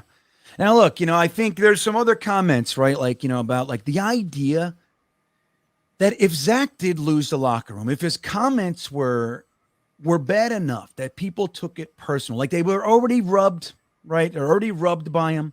Like there are people out there that don't like Zach Wilson. Like if you listen to last year, like Leger Duzable and Bart Scott, they were saying things about him like that were what? Oh, Mike Tannenbaum. There's like they were way into the personal side of things, like way off of opinion about him as a football player. And it's just clear, like people show their true colors. Like, so now I don't know why, or if it's right. Maybe they have reasons and they can't tell us. But that's all well and good, but people don't like him. And in this week, there were shows that I stumbled upon that were just venomous about him. And I was like, okay.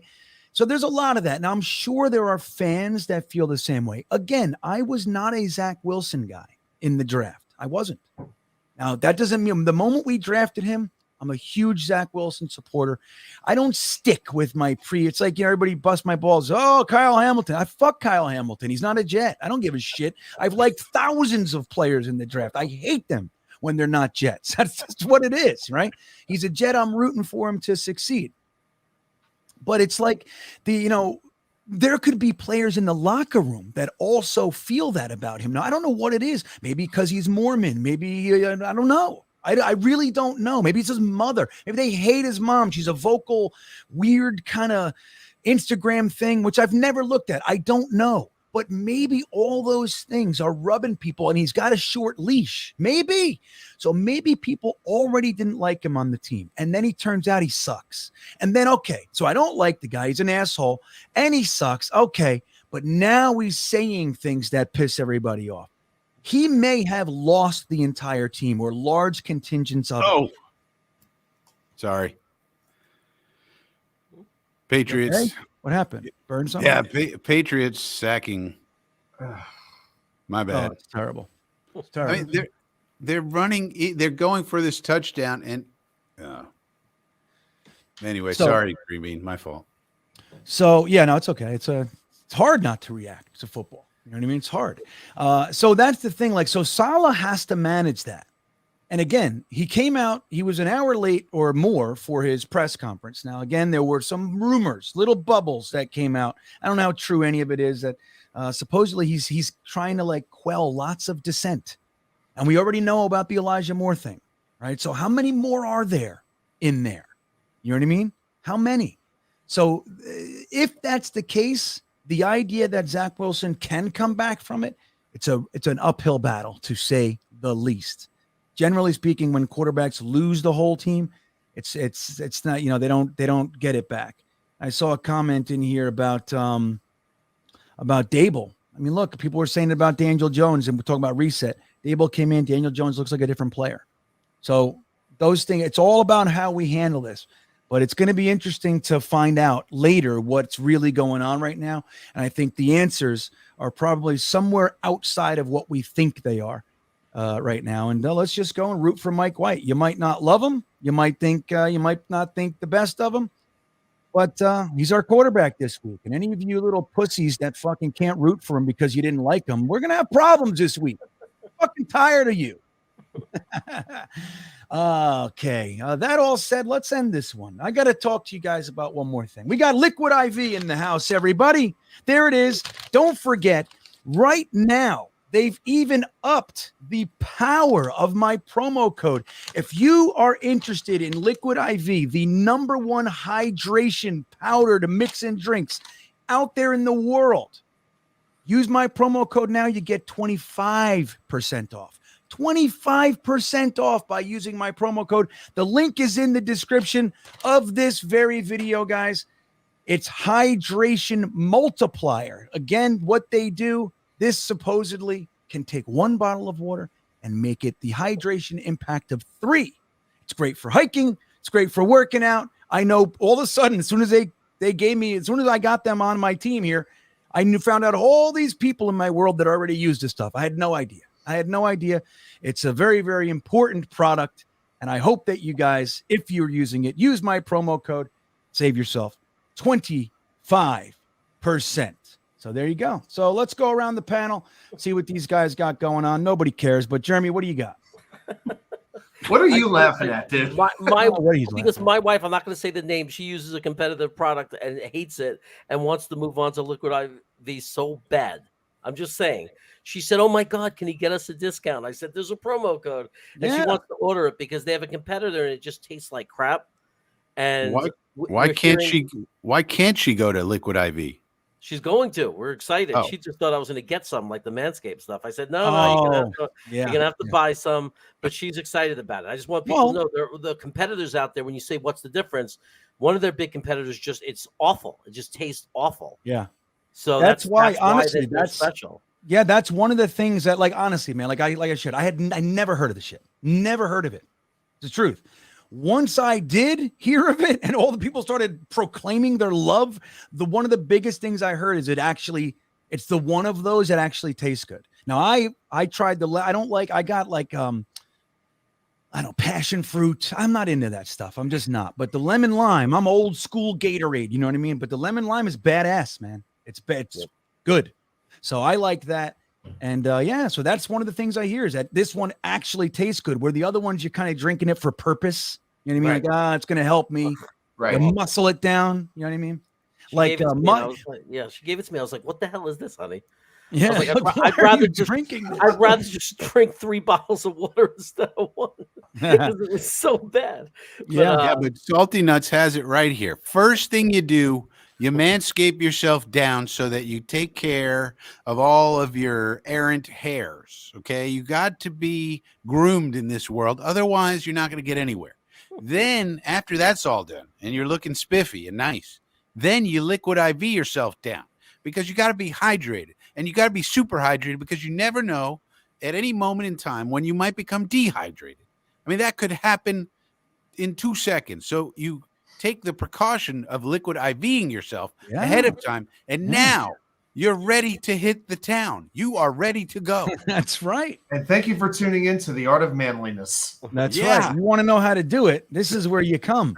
Now, I'll share with you guys. I don't know if you know this, everybody, but Manscaped is coming back as a sponsor beginning in December. And they are moving into the beard realm, everybody. So who better than GreenBean and the Thursday Thick of It hairy-faced fellas? Who better than us to talk about Manscaped's new beard lines?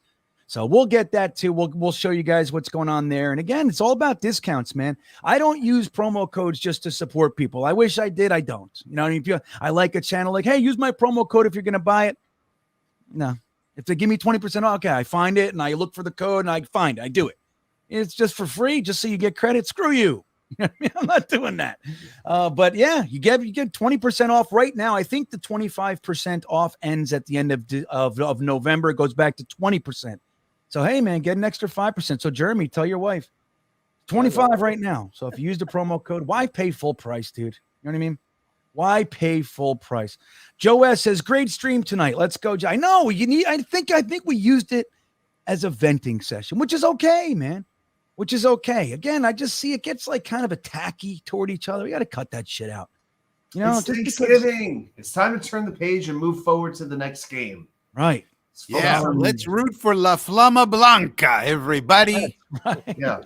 Just for this week, Skull. Come on, Vikings. Right. Finish this Skull off. Vikings is the fight song of the Vikings. And did you know the Chicago Bears have a fight song called Bear Down? Chicago Bears. What is it? Is it good, Bear? Don't sing it too much. They'll take it out. I mean, let me tell you a story about that. I tried to put the song. Chicago Bears fight song at the end of my audio story that's coming out tomorrow on my channel.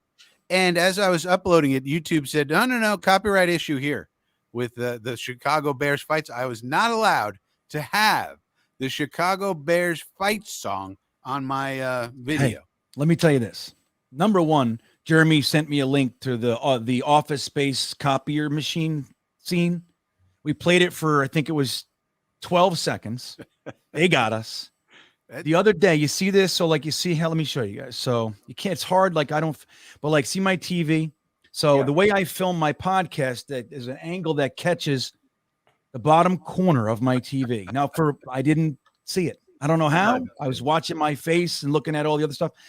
It was on the corner. They got me, dude. It was the Colts game. They said that the NFL. I was like, you motherfucker. So YouTube gives you the ability to blur. Like in YouTube Studio, they have their own editor, and it's basically designed for this stuff. It's to like take away, you can blur it, you can replace music, all those kinds of things on YouTube editor. So I had to blur it. Bastards, dude. They're like on attack.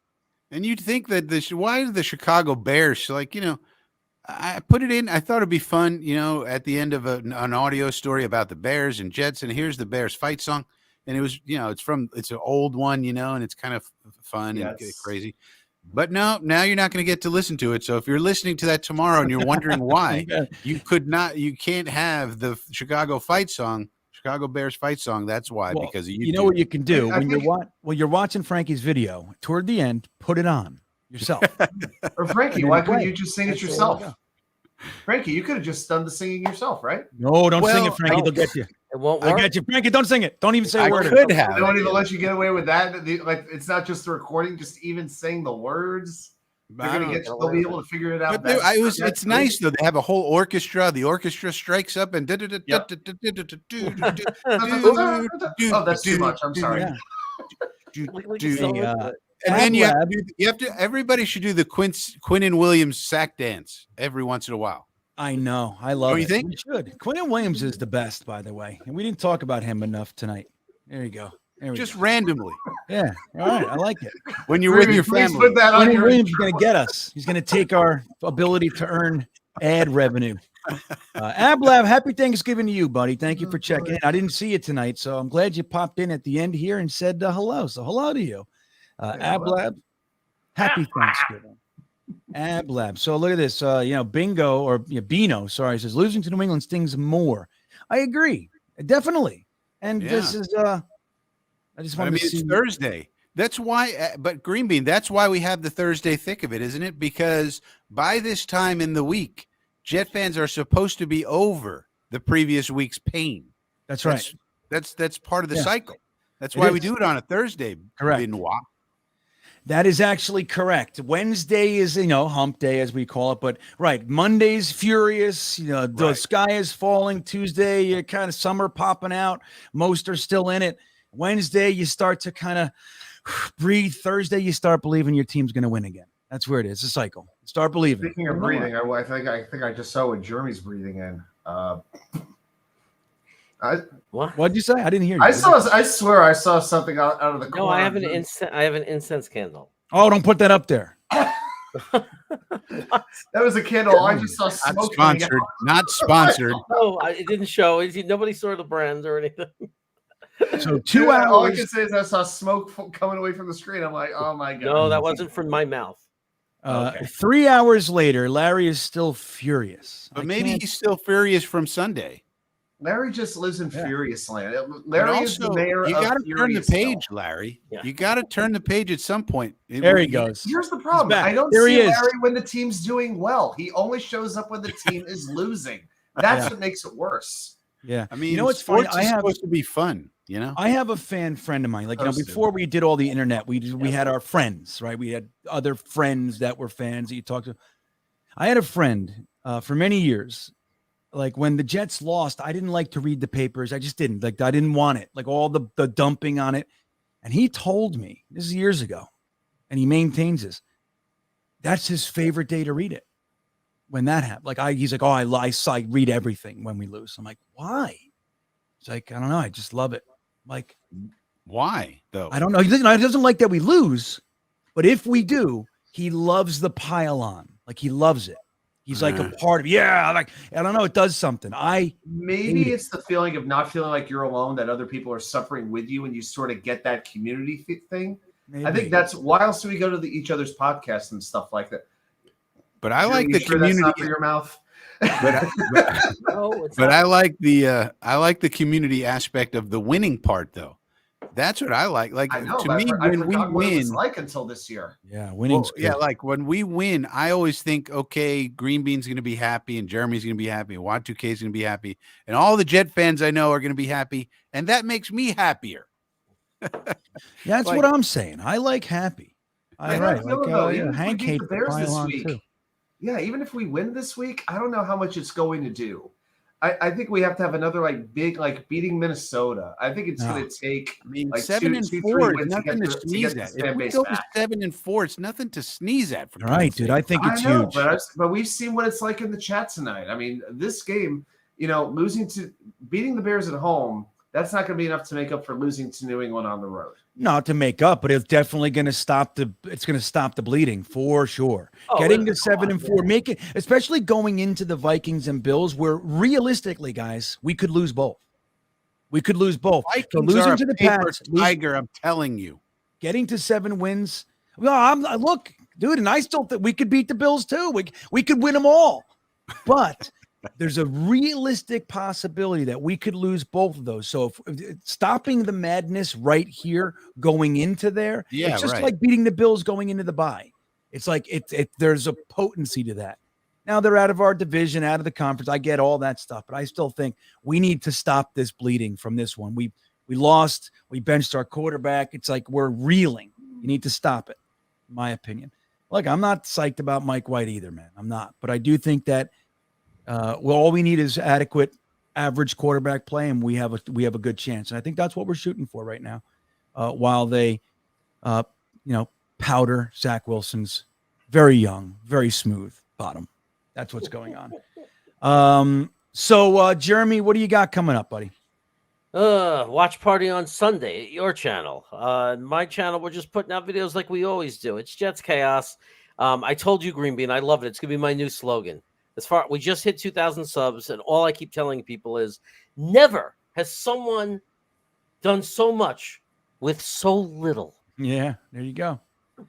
Never has anyone done so much with so little, except seemingly Sam Darnold, who, by Zach Wilson comparisons, holy shit, he did quite a bit with much less.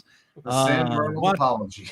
Yeah, what do you got, Y2K? So I'm pretty excited. I am doing tomorrow morning. I'm going to be doing my very first interview on the New York Sports Wicker Media channel. I'm going to be talking to my friend Q, who I've known about 15, 16 years. He is as big a Chicago sports fan as I am a New York sports fan. So we're going to do a little crossover. We're going to talk Jets versus Bears. We're going to get the perspective from somebody who's actually been a sportscaster, who's worked in sports media. And I want to get the inside scoop on the Bears, and I'm going to talk to one of my best friends about it, and we're going to put that video up tomorrow.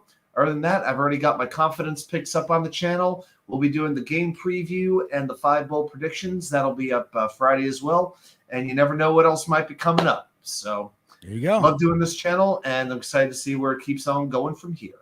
Right on, man. New York Sports Wicker Media, everybody. Now, Frankie, before you guys want to address Paris, says an average quarterback won't win the Super Bowl. Well, if you thought we were going to the Super Bowl this year, that's where the problem is, Paris. That's where the very, very steep disappointment's coming from. I hear you. Again, we can address all that later. We need to get through this season. We need to win some games. We need to give the whole team the belief that we're on the right track. That's what we need. We can't have a collapse. Cannot do it. We won't survive as a team. So that's the goal. Frankie, what do you got? One thing I'd say to Y2K, I think you should ask your Chicago buddy, why is Luke Getsy abandoning the West Coast offense that he came from and going to more of a Baltimore Ravens style Greg Roman thing with Justin Fields? And if so, how's that working out? I'd love to know the answer to that question, because that's what it seems like to me from the outside looking in. I will make note of that. But yeah, for Frankie from Flatbush channel, I have the audio story, the game story coming out tomorrow morning, as I was talking about earlier, but no Chicago Bears fight song on that one. And then we'll do Coffee with Frankie live on Sunday, 11 a.m. before the game. And we can talk all the Mike White anxiety stuff that I'm sure people are going to want to talk about at that time. Oh, it's so funny. Braden is saying, did he hear that right? Is Y2K interviewing Q? No, I think it's a different Q.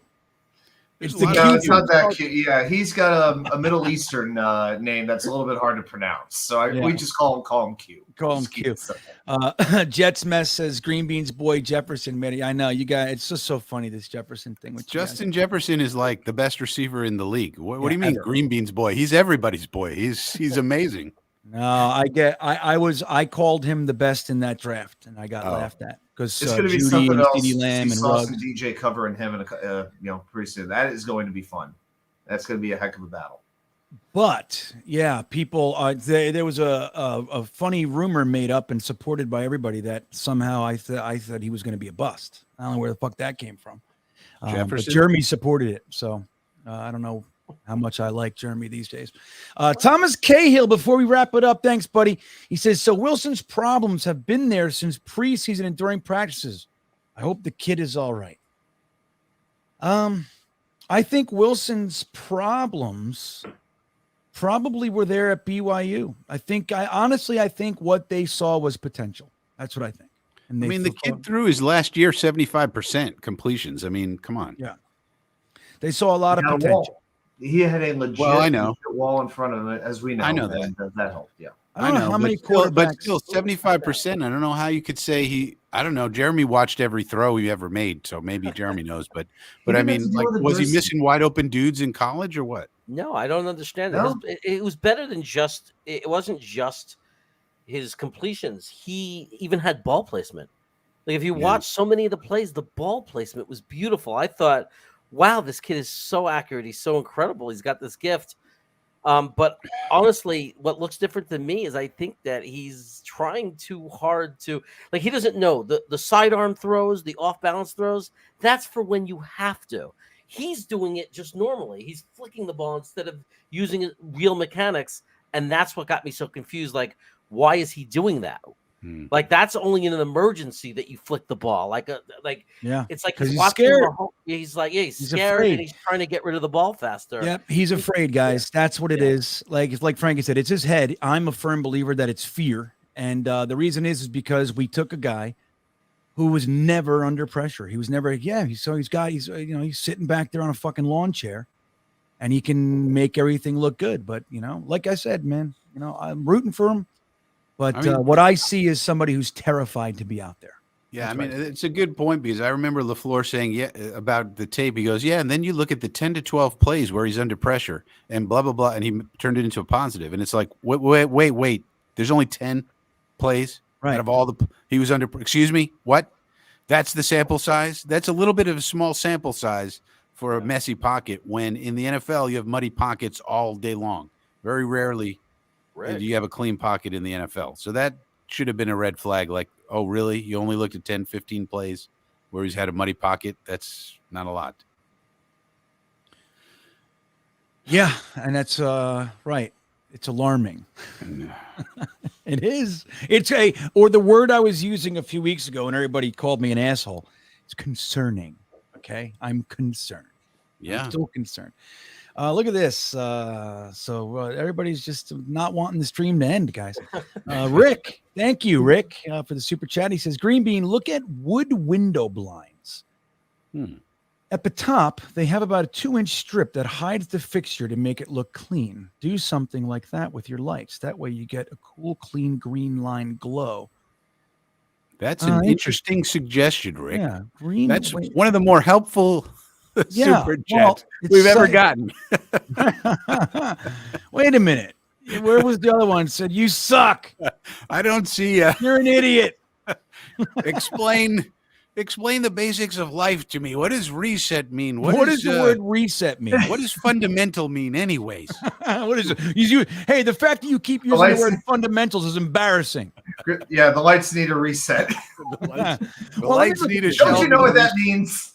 So wait, so just help me though, because I'm a simpleton. So look at wood window blinds. So that's like a wood, look just at Google it. When in your spare time. The top, they have a 2-inch strip that hides the fixture to make it look clean. Do something like that with your lights. I know I've thought about the glow thing. Again, I'm just starting, but that's a great suggestion, Rick. I appreciate it. Let's see here. Wood. I want to just tell you guys, the guy I'm playing in fantasy this week. Yep. already has, just from today, like 90 fucking points. Yeah, but does he have wood window blinds? That's the question. I don't know. Well, you should Wood ask window him. blinds. Let's see what he's got here. But what about me, Rick? I mean, where's the suggestion for me? How am I supposed to have wood window blinds? What about me? Why does GreenBean get all the suggestions? Because that's I'm the lights he's looking at right now. I got a window right here. Yeah, you do. That's a good point. Jeremy doesn't have any blinds. He just puts up flags. I don't know how Frankie can leave that open like that with his back like that. I have a whole thing going. I can't do it. I got to shut them shits. I can't have people looking in at me. I can't. I'm a freak. Well, when I'm doing this, there's nothing going on. Yeah. So yeah. I know. Well, who's out there? Do you have like a wall or is there space behind you? No, that's a Is your street stalker right back out there? there. That's a street, and there's a street lamp right below where it says on air. That's a street lamp. There's a tree out there.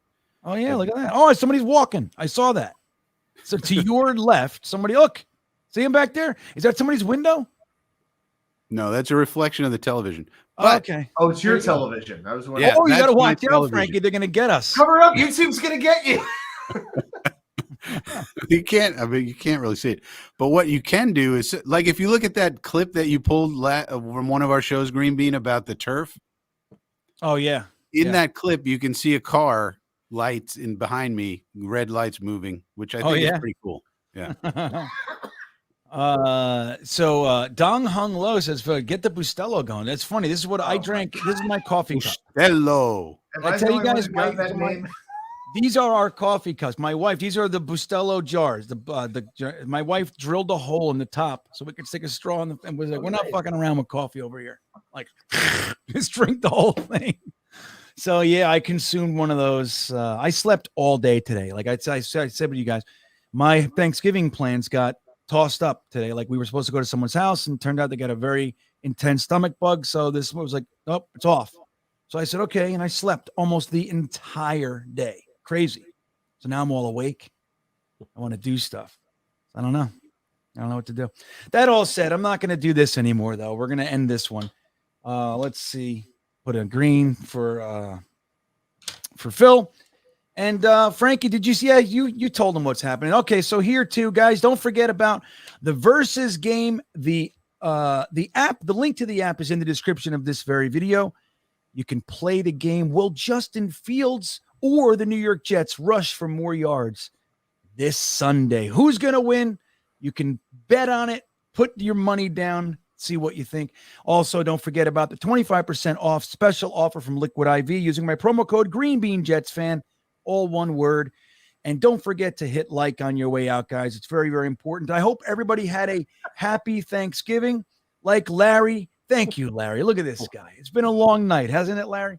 Happy Thanksgiving, GreenBean. Thanks for the vents. Exactly, dude. And that's the most important thing. We are a safe space, everybody. No attacking each other. If we do, we got to stop. You got to stop. Let people have their feelings, right? Everybody's allowed to have feelings. That's what I say. But thank you, Larry, for the closing super chat. I appreciate it. That all said, I'm trying to get 10,000 subs, guys, before December 31st, my 2-year anniversary. We're only 700 away. I think we can do it. 700 in a month. I think it's very, very possible. If you haven't subscribed, now is the time. Help me out. Help me get to the goal, and we will all be happier, I assure you. That all said, let's get this off there. Have a great night, everybody. And let's see. We'll see you next time. How's that sound? See you next time, everybody. Yeah, here we come, baby. Here we come. Here come the Jets, man. I want to kiss you. Thanks, Joe. Yeah! You want to run or you want to duck down? You want to duck, just go over and get onto the bench and stay there. You play to win the game. My message for the fans, we're all frustrated with where we are right now.